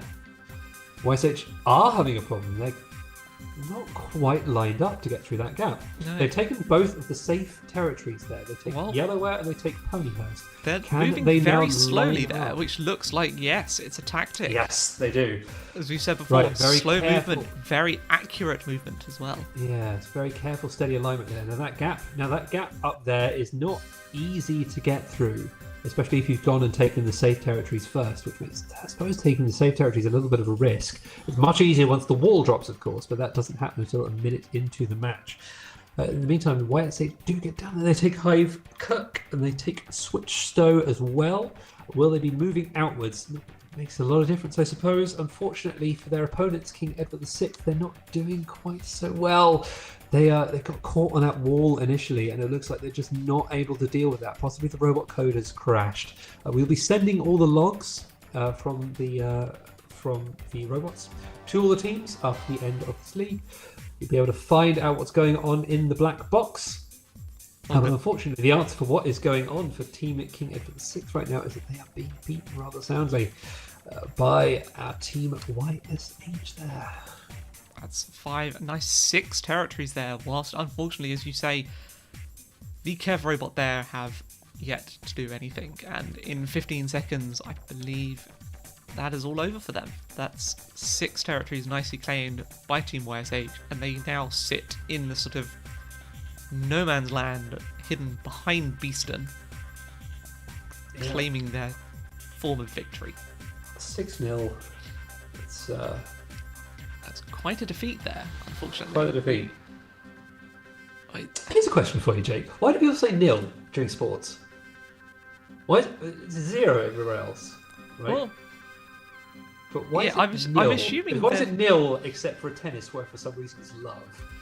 I can only assume nil is because anyone who's involved in the sporting world is also a Golang developer. For those who are unaware, in Go, they have replaced the null or none variable with nil for reasons known only to them. Thanks, Rob Pike. Yeah, match number 61, Alistair. Who do we have? Oh, sorry, what were we doing? I thought we were talking about Go. Right, we've got Harris-Westminster. They'll be up in magenta, and they will be facing off against Eltham. This is a London grudge here. Harris-Westminster. What do they do immediately? They've not been performing that well, unfortunately. They had some problems this league session, whereas Eltham College doing rather more reliably. Eltham, they go down south, they get Hivekirk, they're now heading over. They get past it. Looks like they're doing this slightly odd manoeuvre there, which is possibly a simple way to align themselves on the tower rather than a mistake. And it seems that to be the case because they do then head south and they take Banana Nest. While HWM1, Harris-Westminster, they are back. They are not quite aligning themselves to take I Trumpeton, Echo Yankee there, next to Pinkton. Can they back off and get the rest of the safe territories? That may be able to get them at least in the running, but they'll have to get 3 more territories to match the current score of Eltham. They've taken Hivekirk, they've taken Switchtoe, they've taken Banana Nest, and they've now taken Skarsingford as well. As the walls drop, they'll have the option of expanding out, possibly going back and taking safe territories, possibly going up and taking Beeston, or maybe they'll just body block as if they're HRS2 and see if they can protect this legacy of theirs with the 4 territories. Well, unfortunately, the HWM robot there are still just driving into our wall, which doesn't unfortunately move, which gives them a very small chance of actually taking any territory. I suspect chances are this is they have spotted Beeston, they have set their heart on Beeston, and our arena has said, lol, no, you're going to have nothing. Which is unfortunate to see, and something we see so often in these matches. It's a very good tactic to, if you're driving forward and not moving, you're probably facing a wall and you probably need to back off and do something else. And in fact, all they would need to do is reverse very slightly, take I Trumpeton, and at least give themselves 2 territories, giving themselves 4 game points rather than currently they only have 2. That wasn't a great performance there. The Eltham College, as usual, performing very well. HWM1 sort of less so. But Well, maybe they'll do better next time around. Harris-Westminster had a couple of problems. Let's hope there's rather a more of a block of time available for preparation for Module 3. So hopefully they'll have plenty of time to get things into shape for Module 3. Getting behind in the leagues now is unfortunate, but it's definitely not fatal for their chances of winning the grand prize if they can get to the top of the knockouts. Just have an easier run if you do better in the leagues. And now we are looking at SOG1, St Olave's Grammar School number 1, and they'll be facing off against Barton Peveril, who will be in the yellow this round. And Barton Peveril, they're quicker off the mark. They take Yellowware, they take Ponyhurst, and they back out and head down south. As SOG1, St Olave's Grammar School number 1, they take Pinkton and I Trumpeton. They've both gone for the safe territories as their initial strategy, none of the aggression that we see from the Malaysian teams here. They're playing it safe and slow and steady. And now they get the challenge of navigating themselves out of that safe area. Now, of course, they can just wait until the walls drop, but of course that is waiting precious time. Barton Peveril, they are rotating around Yellowware here, like as if they're keeping a constant distance arc. Possibly that's their strategy. If you hold a constant distance and go around the tower, that does of course mean you'll never hit the tower. That is a valid strategy for navigation. The aviation analogy of that's called a DME arc. That's quite commonly flown for approaches. If they can get out, there's not much point now though. The walls have dropped. They both now have the option of heading south and breaking this tie, with both of them holding the maximum extent of 2 territories right now. Team SG1 looks like they may be taking advantage of that. It looked like earlier we saw another curse of trying to get Beaston and not quite being able to, but it looks like they've sort of, the rose-tinted goggles have worn off. They're instead moving, albeit in the wrong direction, but they're not just stuck. And unfortunately, it does look like the Barton Pebble robot are instead orbiting the territory there, which is not great to see. And with 20 seconds left, we still unfortunately have Team SG1 are yet to move out of the safe zone through the no longer existing wall and down and take either of the 2 territories which are available to them, or even Beaston if they can navigate around the wall, which unfortunately it looks like they do not. That's 2-2. 2-2, a very valiant effort. Get the tie there. Yeah, it's all right. While we're here, between these matches, let's have a quick look at the state of the league. Now, of course, the state of the league isn't perfect because teams have had different number of matches.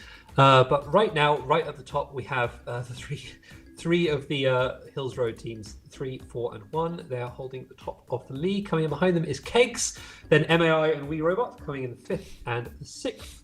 Behind them, Hills Road team number 2. In 8th place, we have Eltham. St Paul's of Adelaide, Australia, are coming in position number 9, and St Olave's Grammar School, team number 2, who were slightly disadvantaged by who they were up against last time around, coming up now to hold the 10th position. Meanwhile, we are now coming up to the next match, which will be SOG1, I believe. No, you are in fact wrong. It is Team CLY. This is match number 63. In the magenta, we have Team CLY from Colliers. And in the yellow, we have King Edward VI School, Team KEV. Unfortunately, they're Colliers again, showing us that, unfortunately, this may be technical issues they're facing. They've got stuck in almost the exact same place they did in their previous match, right on, wedged into the corner of that movable wall, and I'm suspecting, unfortunately, that when that wall drops, they will stay very solidly where they are. Team KEV, on the other hand, look, there may be small signs of movement out of their robot as they too are wedged into that movable wall. As Alistair, as you said before, this is a somewhat reasonable orienting tactic to make sure you know roughly where you are and which way you're facing, but unfortunately, as the walls drop, neither robot move, and as far as I'm aware, there's no point orienting yourself if you don't do anything with your newfound orientation. Unfortunately, I suspect this is not going to be a terribly exciting match from this point onwards.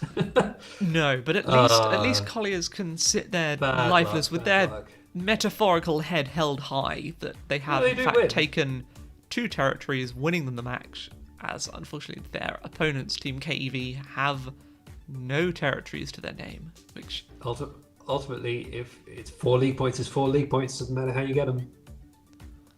Yeah, and at least they don't get as many game points as they would have done had they been able to surmount the wall and move towards the territories in the bottom. But 4 game points is 4 game points.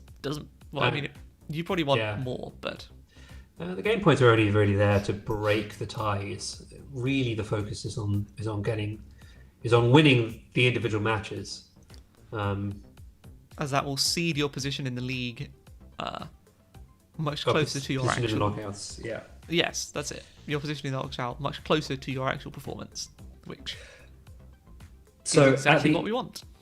After the last leagues, we will be having the grand knockout, which represents the finals of student robotics. The better you do it in the league, the easier run you will have through the knockouts. They are seeded knockouts. Everyone will have the chance to win that prize, but you will have an easier run if you do better in the league. So it all very much pays off to do well in these leagues. And speaking of doing well in these leagues, let's have a look at this next match featuring Wee Robot facing up against Hills Road team number 3. These are high-scoring teams in the league right now. We Robot not been doing quite as well in this module as they were in the first module. But let's see what they do. They are in the convenient corner number 0 with the convenient testing ability. And they get their first 2 territories quicker than Hills Road Team number 3 get theirs. Hills Road Team number 3 only on its first, as We Robot is heading down to its 4th. They take Badger Nest, they take Oxmouth, they head over to the Tall Ship and take that. They're now heading down to Chipping Variable and they are storming through their side of the arena. Our We Robot. Looks like they're doing a lot better in corner number 0 than they were in corner number 1. Sufferers of the corner 1 curse. You need to test, friends, in corner number 1, otherwise this will happen to you. Not that it's a particularly bad story from We Robot, given that they're absolutely storming through this match. Haven't even had the walls drop yet, and they've collected almost all the territories in the map. They're lining up for Hivekirk right now, and if they can get it, they'll put them in a very good position. Unfortunately, whilst they are up that end of the arena, unfortunately, the remaining 2 territories there that are owned by XRS3 are not available to them. Unfortunately, in their excitement, they actually missed capturing Beeston, which means they are not able to capture neither Ponyhurst nor this one until they go back and claim it. In the meantime, XRS number 3 are perfectly capable of capturing 2 additional territories on top of capturing Beeston for themselves, and with 25 seconds left, it's unlikely they get up to a draw, let alone a win, but they can at least claw back some game points, as they do there, capturing another territory there. With 13 seconds left, they may be able to capture this one at the bottom as well, and they do with just 8 seconds left. That's a very incredible performance in the final few seconds of that match there, taking full advantage of almost drawing the We Robot's robot in, giving them a full sense of pride, and then throwing at least a little bit of it back in their face. Not quite able to claw back the full score in order to win the match, but yeah, some last-minute behaviour there, which is very good. If only they'd been able to navigate out of that safe area earlier, that could have been a very, very close match. Yes, it would have been, but unfortunately not quite. It's, as we say, you should make sure to test your robot in that yellow corner. There's instructions on the docs on how to do it, and as always, if you're not quite sure or would like some extra help, ask us in the Discord and we'll be more than happy to help you out. Now, match number 65, we have in the magenta, we have Team YSH, and in the yellow, we have Team SPA from South Australia. Team YSH there, in fact, both teams there moving very nicely off, grabbing the territories in the safe zone. YSH there doing a very nice job for a team which has only been in the competition just a few weeks, capturing 2 territories in less than 15 seconds. And in the meantime, the Team SPA unfortunately still not quite moving intelligently enough to grab Ponyhurst. It seems they're just out of range of it and moving very slowly as they do, which, as we've shown before, is a very good way of getting accurate movement, but as is implied, moving slowly means you do not move very quickly. At the same time, Team YSH they have captured 2 territories, meaning currently the points are at a draw, but unfortunately it seems just outside Bagdinus they have stopped. That's unfortunate to see, and currently now, as the walls drop, this might give the St. Paul's College a chance to move towards the territories in the south and grab those, but unfortunately it doesn't seem like they're moving quite in the right direction, or alternatively they are trying to align to the gap in the wall, which is now not strictly there. They're taking the Hivekirk territory, moving on to Switchstow. Will they go for the BN Banananess territory, or will they go to Scarsington? In fact, no, they're going to move back towards their scoring zone. They may be having orienting issues there. As we say, testing, very important. You can't just write code and pray it works like I do. You need to actually test code and validate that it works properly. Or it'll break for you, like Jake's code does. Hey, my code doesn't break for me. breakthroughs users. And there is the end of match number 65. That is a very impressive 4 territories there for St. Paul's and just 2 for Team YSH, but that's still very impressive. They were able to capture them much, much quicker than the Team SPA robot. And as we said before, slow and steady sometimes win the race, sometimes doesn't. Sometimes the race isn't a race, it's a match. And so what we're really trying to say is be slow, be quick. Probably doesn't matter. Just win. Just win. Just win. Right.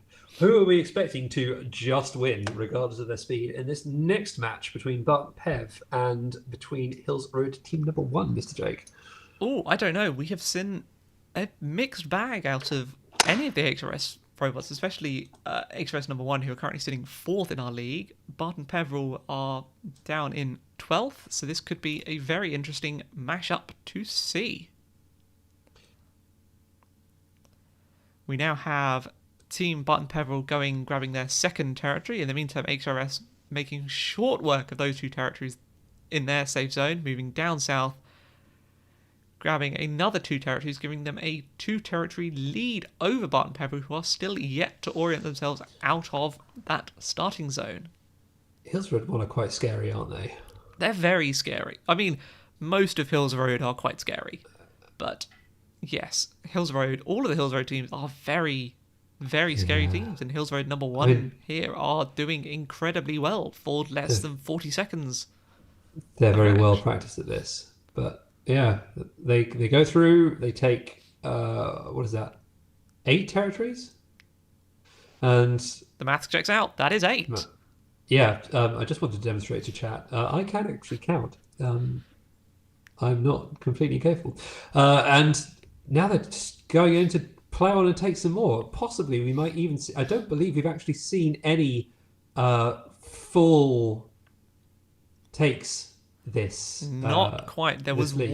We saw one missing previously where a team had forgotten to take Beeston. Yeah, but in this case, at least. We've got all but one, but we might actually see the first capture of every single territory. There's 30 seconds left. There's definitely ample time. Need to take Oxmouth. They do. All they need to do now... Just stuck on the tower. Yes, almost. Get up there. Can they do it? 20 seconds left. Yes, they can. Yes, there it is. They can. That is all 13 territories captured. Every single territory captured there by Hills Road Team Number 1. Wow. What a performance. They get every single one. That's going to be... Well, I mean, that's going to be pretty hard to come back from. It's literally impossible for Bart and Pev to win at this point. Because it's scored at the maximum extent, if you've taken every single territory, it becomes impossible for you to lose. If the other team takes every territory of their own, you can draw because it's based on the maximum extent, not the end state. But you can't win at that point, or you can't lose at that point if you've taken every single one. So yeah, wow, what a performance from Hills Road! Goodness gracious me! Hills Road are an incredible performing team, and this has nicely put Hills Road number 1 up into 2nd. I would not want to be up against them. No, well, in this case, we have a different Hills Road number 4 in yellow versus Team KEG in the magenta. Now, this could be quite an interesting mashup as well. Match number 67. East Anglian grudge. Right. Yeah, what are we looking at? Right, Kegs, they go out. They are very slightly slow off the mark there, but Hills Road only take 1, as is their wont. They take Yellowware and then immediately head south, whereas Kegs, they're going for both the safe territories here. Can they head south? They get south. Yeah, they're taking Badger Ness, but they are now a territory or 2 behind the performance of Hills Road Team number 4. Hills Road Team number 4 not doing quite as quick as their colleagues, but still mighty fast. They're going straight out. They give Beeston a miss, presumably. They're going straight down to Chipping Variable, but they're going to have to compete. No, they go up to Beeston, managing that nook quite carefully there as Kegs go up in the tie. Now, note here that Kegs have just briefly brought that to a tie.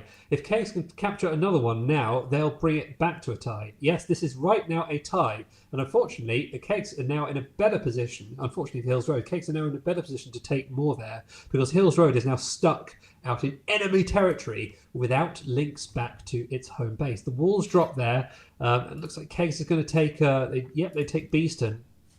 Hills Road Team number 4 is unable to capture chipping variable there, no matter how hard they try, because there is no link back to their home base.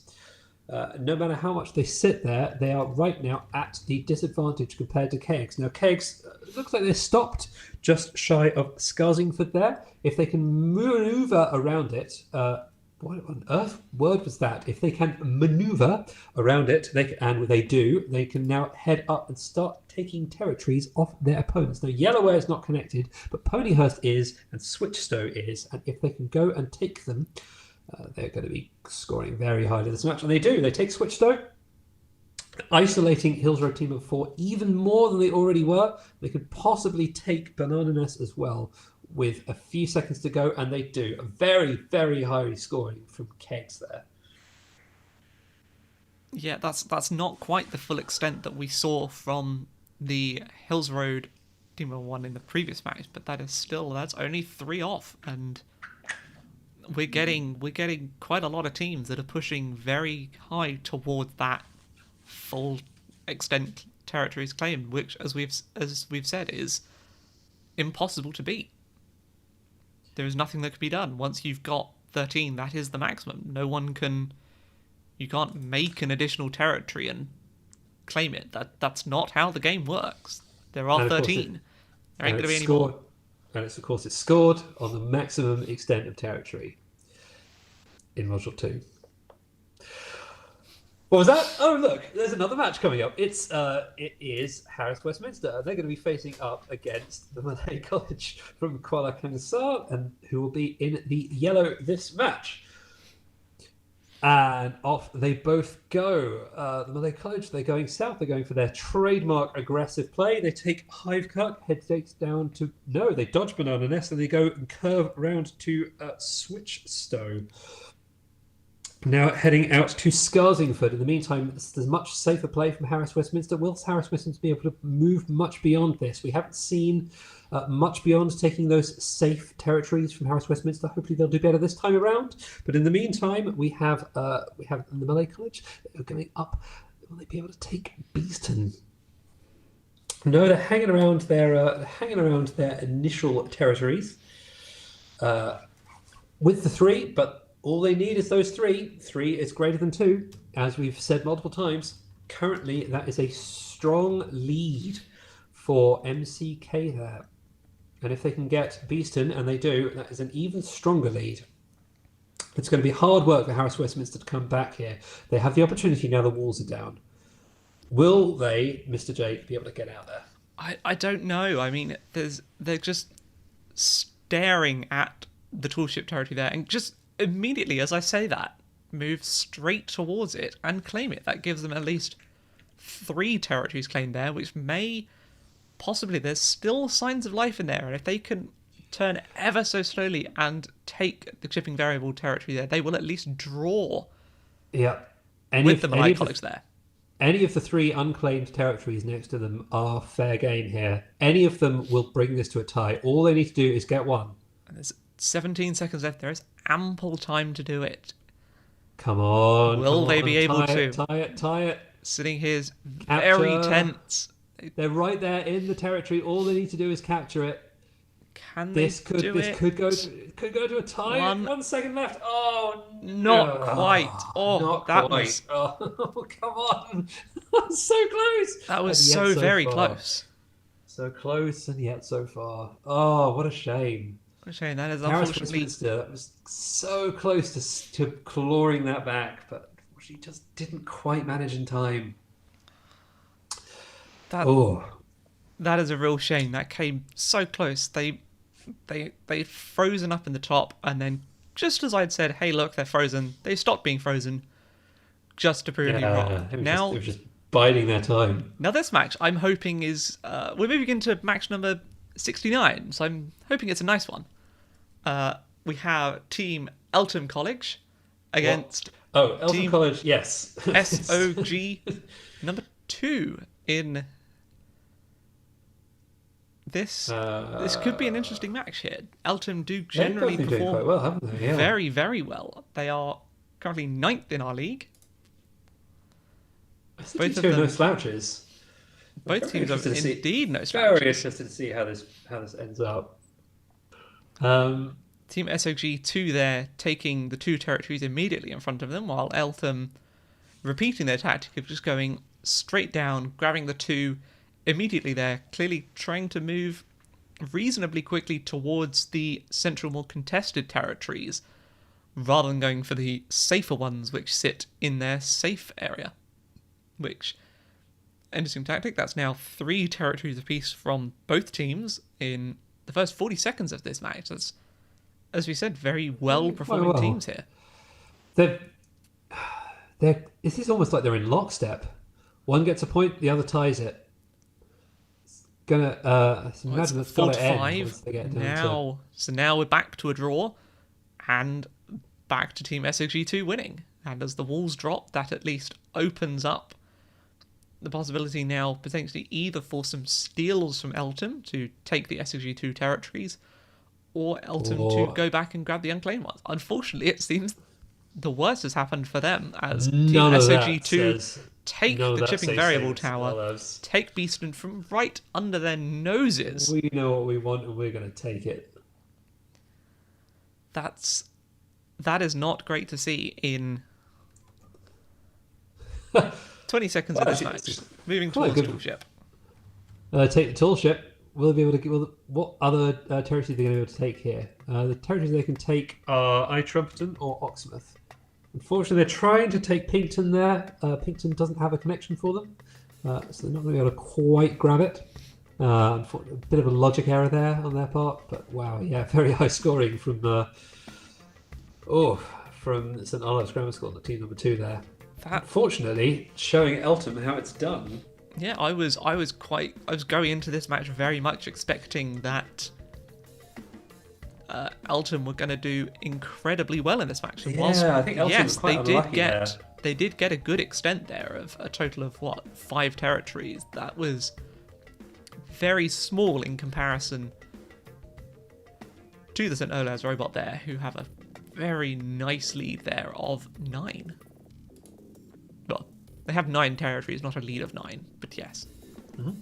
So, match number 70 now, the penultimate match of today's league session, in fact, is between teams TKC and Team MAI. Both teams as well, who have performed actually very well in these, in today's league session. Yeah, I'm excited to watch this one. It should be a very, very interesting match. So, Team TKC, again, taking their tactic of moving down south immediately. MAI taking the more common approach of going for the ones in the safe territory, neither of which are wrong, neither of which are right. They're just strategies. It's tied at the moment. See where they go from here. It is Team TKC heading towards and capturing chipping variable. Team MAI, yes, shimmying around the wall, taking an additional territory underneath. Pink Robot, as even, taking Skarsingford. That's a form of pink. Unfortunately, that territory was just taken, has been stolen back by Team MAI, who are just going through and almost cleaning up after Team TKC there, claiming the territories they have only seconds ago taken. MAI getting themselves into the lead there. That is a very solid lead. Unfortunately, Team TKC, they're trying to steal back Skarsingford, and Skarsingford not having any of it. They have no links to that territory, so there is no change happening. In the meantime, Team MAI storming through all of the territories there. There's only 3 territories left. We may see another full extent taken. MAI are a very well-versed team in Screen Robotics who have performed incredibly well and won a number of competitions in the past, but unfortunately they seem to be going the wrong direction to make this a full house win for them. It's still a win, but not quite a full house, and currently Team TKC have 2 territories gained, and their greatest extent obviously being much more than just 1.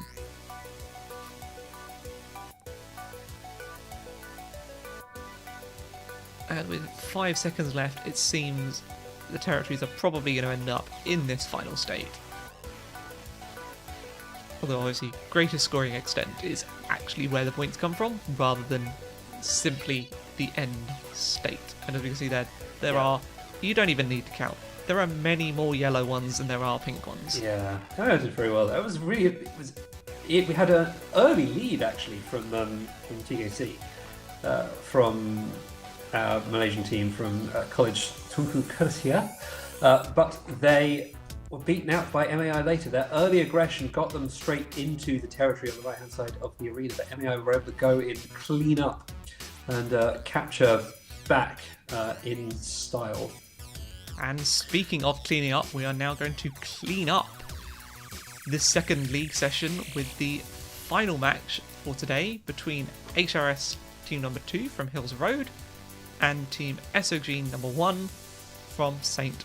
Olaf's.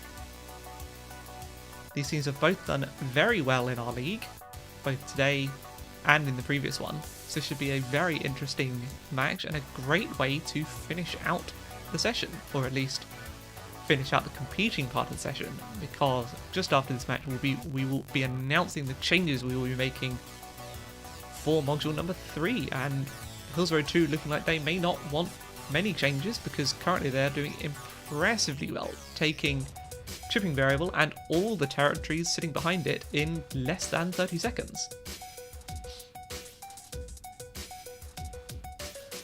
Unfortunately now, just 40 seconds in, and both robots appeared motionless. That's not good to see, Alistair, in this final match. And Alistair hasn't realised he's on mute, so I'm going to cover for him. Yes, that's very bad. Sorry. What? Yeah, I know how to use a computer. Sorry, what I was saying there, and if you've definitely missed out from hearing me there, is that HRS2 are maybe doing their classic body blocking strategy, where they sit there at chipping variable, or skeleton good, and just hold station to try and stop the other robot coming past. Unfortunately for St. Olaf's Grammar School team number 1, they got a bit caught up there. They got their first 2 in the safe territories, but they're not quite able to move out there. They're sort of caught in the elbow there by Ponyhurst. They desperately need to move south at this point, but unfortunately are not doing so. They have about 20 seconds left, but it's be very, very difficult for them to take this final match of League Session number 2 off Hills Road team number 2 at this point. This definitely does look like their famous body blocking technique. They consistently finish almost exactly that position every single time, and if you can do something reliably, that is a great thing to see. Just reliable movement. There we are, with that body blocking strategy, as ever, solid performance from Team HRS 2, who in that last match, taking 6 territories and holding them very, very securely. Oh, and that is actually the last match of the day. Please don't leave yet. Wow. We have far more interesting things to come. There is more to come, but yeah, that's blasted through a whole bunch of matches today. Well done, everyone. We've seen some really good matches today. We've seen some highs, seen some lows, seen some teams with some technical difficulties. We've seen the corner 1 curse come up more time 1. We've also seen some absolutely amazing high-scoring matches today. Really intelligent movement, some really bold strategies, some new stuff, some new teams, and actually even one game where we got every single territory held by the same robot. It's been quite amazing. Massive congratulations to all the teams. You've been working really, really hard over the last 3 weeks to get everything back into shape after this last league. Much less time, much more compressed than the time you had to work on League 1, and you've done amazingly. It's been really, really good. Well done, everyone. I've got a couple of thank yous to say before we go to the reveal of Module 3, which I know you're all looking forward to. I want to say thank you to all of you. Say thank you to our blue shirts. It's not just me and Jake. In fact, most of the work is being done by a team of people behind the scenes, some of whom you may have seen if you were watching the friendlies last week. They are around on Discord. Say hi to them. They're a very hard-working team. Thanks so much for them for making this happen. Thanks to our trustees, and thanks to the team leaders, and thanks to all of you. So, as you are probably aware, coming up in the next few weeks will be League number 3, and that will be played on the Module 3 game. We have some changes to announce. And what changes are they, Mr. Jake? Well, since Module 1, there's only been 3 weeks of this modified game where there are territory links and moving walls and things like that, and we thought that was quite a big change to reveal at the first module and give teams only 3 weeks. We thought we're going to give them more time to get suited to that territory linking strategy, and instead the changes we have coming up in this next module are in fact rather small. They're still very important and make the game very interesting and hopefully help teams out quite a bit, but we're not fully pulling the rug out of underneath everyone's feet by changing things up massively, which I'm sure is very good. So, the first change is one not actually to the rules, but instead specifically to your robot, in that we're giving you an additional sensor. In this case, we are giving you a compass. This compass allows you to work out the absolute direction your robot is facing inside the arena, and this can be used to, rather than having to calculate your orientation versus other territories, or do the tactic we may or may not have seen today around driving full force into a wall. Instead, you will actually be able to use a compass to find out exactly where you are facing, and you can use the docs on this to see exactly how to use this brand new compass. And we hope that what this will enable teams to do is, as I say, get a more accurate basis of exactly which direction they are facing inside the arena. This will not give them any positional information, purely rotational as to which direction their robot is facing. And we hope this gives to some slightly more interesting movements. Now, the next change is a change to the arena. Now, here's an interesting question: is this the new arena or is this the old arena? This is the new arena, and I bet you can't tell what the change is. I'm going to tell you anyway because I'm boring. What we have done instead is the small gap between the movable walls and the arena walls has been reduced very slightly around sort of this area here. We've moved this, it used to stop about here, and we've now increased it very slightly. The main reason for this is just to make things slightly more difficult for teams, and what we hope is that it leads to some slightly more interesting movements, and also means that wall drops become far more dramatic as we can unleash many more teams into those bottom sections of the arena. And as we can see as well, in the bottom right hand corner there is a very small compass looking thing, which shows us that indeed what is 0 on the compass is the top of the arena, and this is defined in far better words than I can come up with in our rules, which will be available later on. Now, on top of this, we've attempted to not only change the game up a little bit, but we have also made the environment the robots run in a little bit more realistic. And the way we've done this is by adding a small amount of, quote, noise to the radio transmitter, which is used to communicate with territories. Now, this does not mean that there's any chances of like packet loss where things won't get through. This is mostly around noise around the positioning and bearing that the radio towers give you. And there's a small amount of noise in here just to make things a little more interesting. Now, there's various ways teams can get around this. This isn't just a lol, we're going to make your life harder. This is just a lol, we're going to give you some engineering challenges to sort of help you overcome some things. And what we hope is that this makes the matches a little bit more realistic and maybe even a little bit more fun. Now, the other change, which is one which, speaking as a commentator, is going to make my life so much easier, is the fact that we are now changing to end state scoring. And what this basically means is, in modules 1 and 2, the points awarded for the match were based on the greatest extent of territory ownership. Now, instead, what it is based on the territories owned as the clock strikes 0 at the end of a match. The team with the most territories wins, the team with the least doesn't win. It's that simple. And what we hope this means is not only that games are easier to follow and watch, but it means there is also the territory links breaking becomes far more catastrophic for teams, as this can suddenly push them back several territory winnings. And if you do that at the final seconds, that will be very damaging for a team's performance. Now, there is, as I say this, one other change which I forgot to make a slide about, so I'm going to talk about that as we look at the arena diagram. Now, the other change we have made to this is what we are calling towers can break.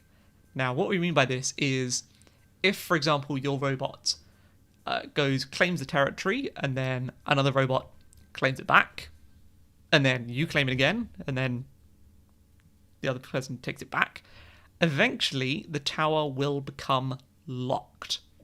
And what this means is, when a tower is locked, it will reset back to being completely unowned, and then it will become locked, such that no team under any circumstance is able to claim it. Now, this lock status is given in the radio tower data, so you can tell if a territory is locked, and what this allows you to do is, what this means is you'll need to be much more careful as to how many times you take a territory. We do not tell you how many times a territory has been taken, all we tell you is whether it's locked or not. Now, to make this slightly more difficult for teams, is that if you already own a territory and you try and claim it again, that counts. If you sit at a territory and try and claim it 4 times, it will lock and you will not have claimed it. And this goes quite nicely with end state scoring in that you will basically never have taken that territory in the first place. So you'll need to make sure you're very careful and that you don't attempt to take territories you already own. You don't just sit and repeatedly take a territory too many times out of your opponent, and various other strategies like that. The rule book, which should, I believe, be released at later on today, will document exactly everything you'll need to know about this, and a simulator release will also be coming later this weekend. Now, as I said, yes, rulebook will be coming later today. We encourage everyone to read it. What I have said isn't necessarily law as much as I think it probably should be. Read the rules. Those define the canonical definition of what the rules changes are and what the state of Module 3 will be. What I say may not be used in judging decisions. And of course, the documentation will also be updated to represent the new rulebook, as well as document the new Compass API and the new fields added to the radio transmissions. So, Module 3 will of course be played in League Session number 3. League Session number 3 will be on the 20th of March 2021. This is a very long time away, and what we hope is this gives teams plenty of time to ingest this new information of exactly what the new changes to the game are, think about maybe whether they need to modify their strategy, maybe they need to use Maybe they want to decide whether they want to use the new compass. Maybe they intentionally don't want to use it. You don't have to use all the sensors we give you. If your strategy doesn't need it, don't feel needed to do it. So, what I want to do now is encourage anyone who has any possible questions to head down into the chat right now and ask all of your questions to our talented Blue Shirt staff, who will then relay them to us, and hopefully Alistair and I will be able to answer them as best we can. First question from Chris. Can we break the first link, kill the other team's starting base?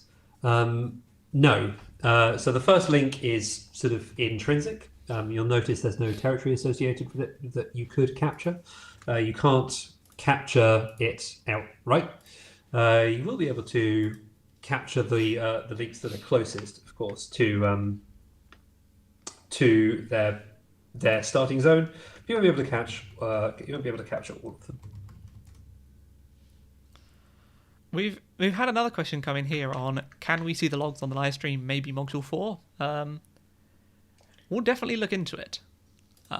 It would be nice to have a little bit more interaction with exactly what the robots are doing, but then also on the other hand, we don't want to give too much strategy away from what teams are logging. So I suspect we probably won't, and also things move very quickly as to exactly what is going on what the robots are doing, but there's still ample scope to work out exactly what the robots are doing. And of course, as we have said, after the matches, we will be giving all teams access to their logs for each individual match, so they can go through, see what their robot was doing, what their robot wasn't doing, and things like that.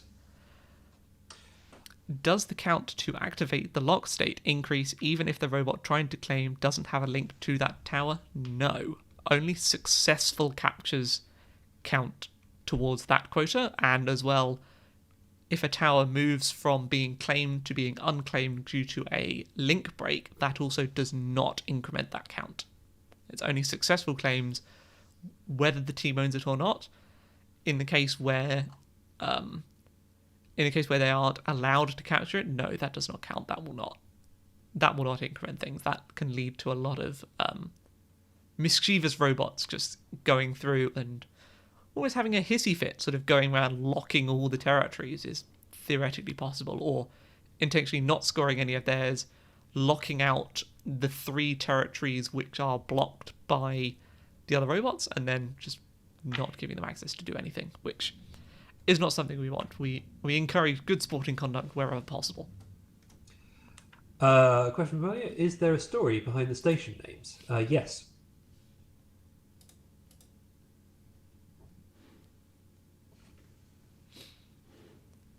Yes, we're not going to tell you what it is, but there is one. You ask a yes/no question, I'll give you a yes/no answer. Does the compass give a full 360 degrees or only north, south, east, and west? Well, the compass is in radians, so that's something to be aware of. But yes, it does give you full direction. It's much like a magnetometer. Well, I say it's much like a magnetometer. It is a magnetometer. It'll give you your full heading from 0 to circle constant of your choice.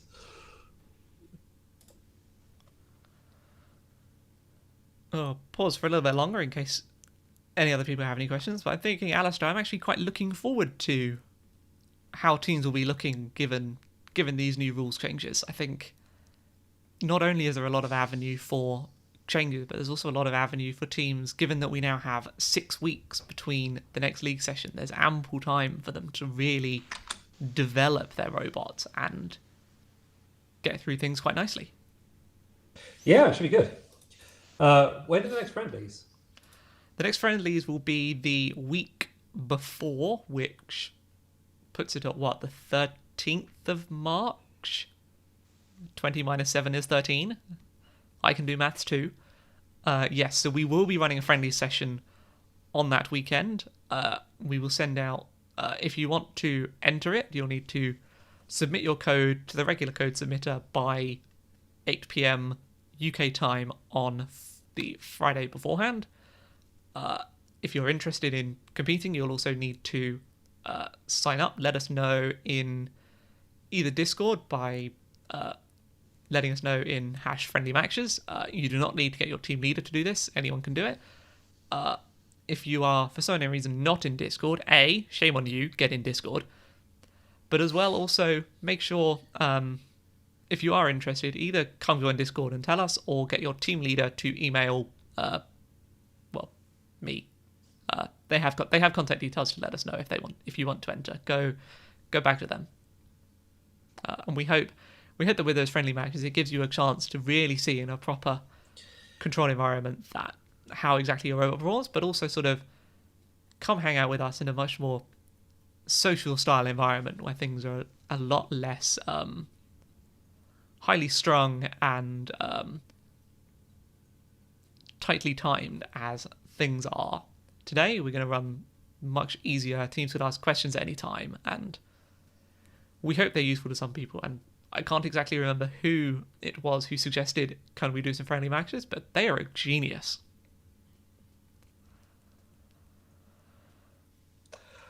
All right, I think that's probably it.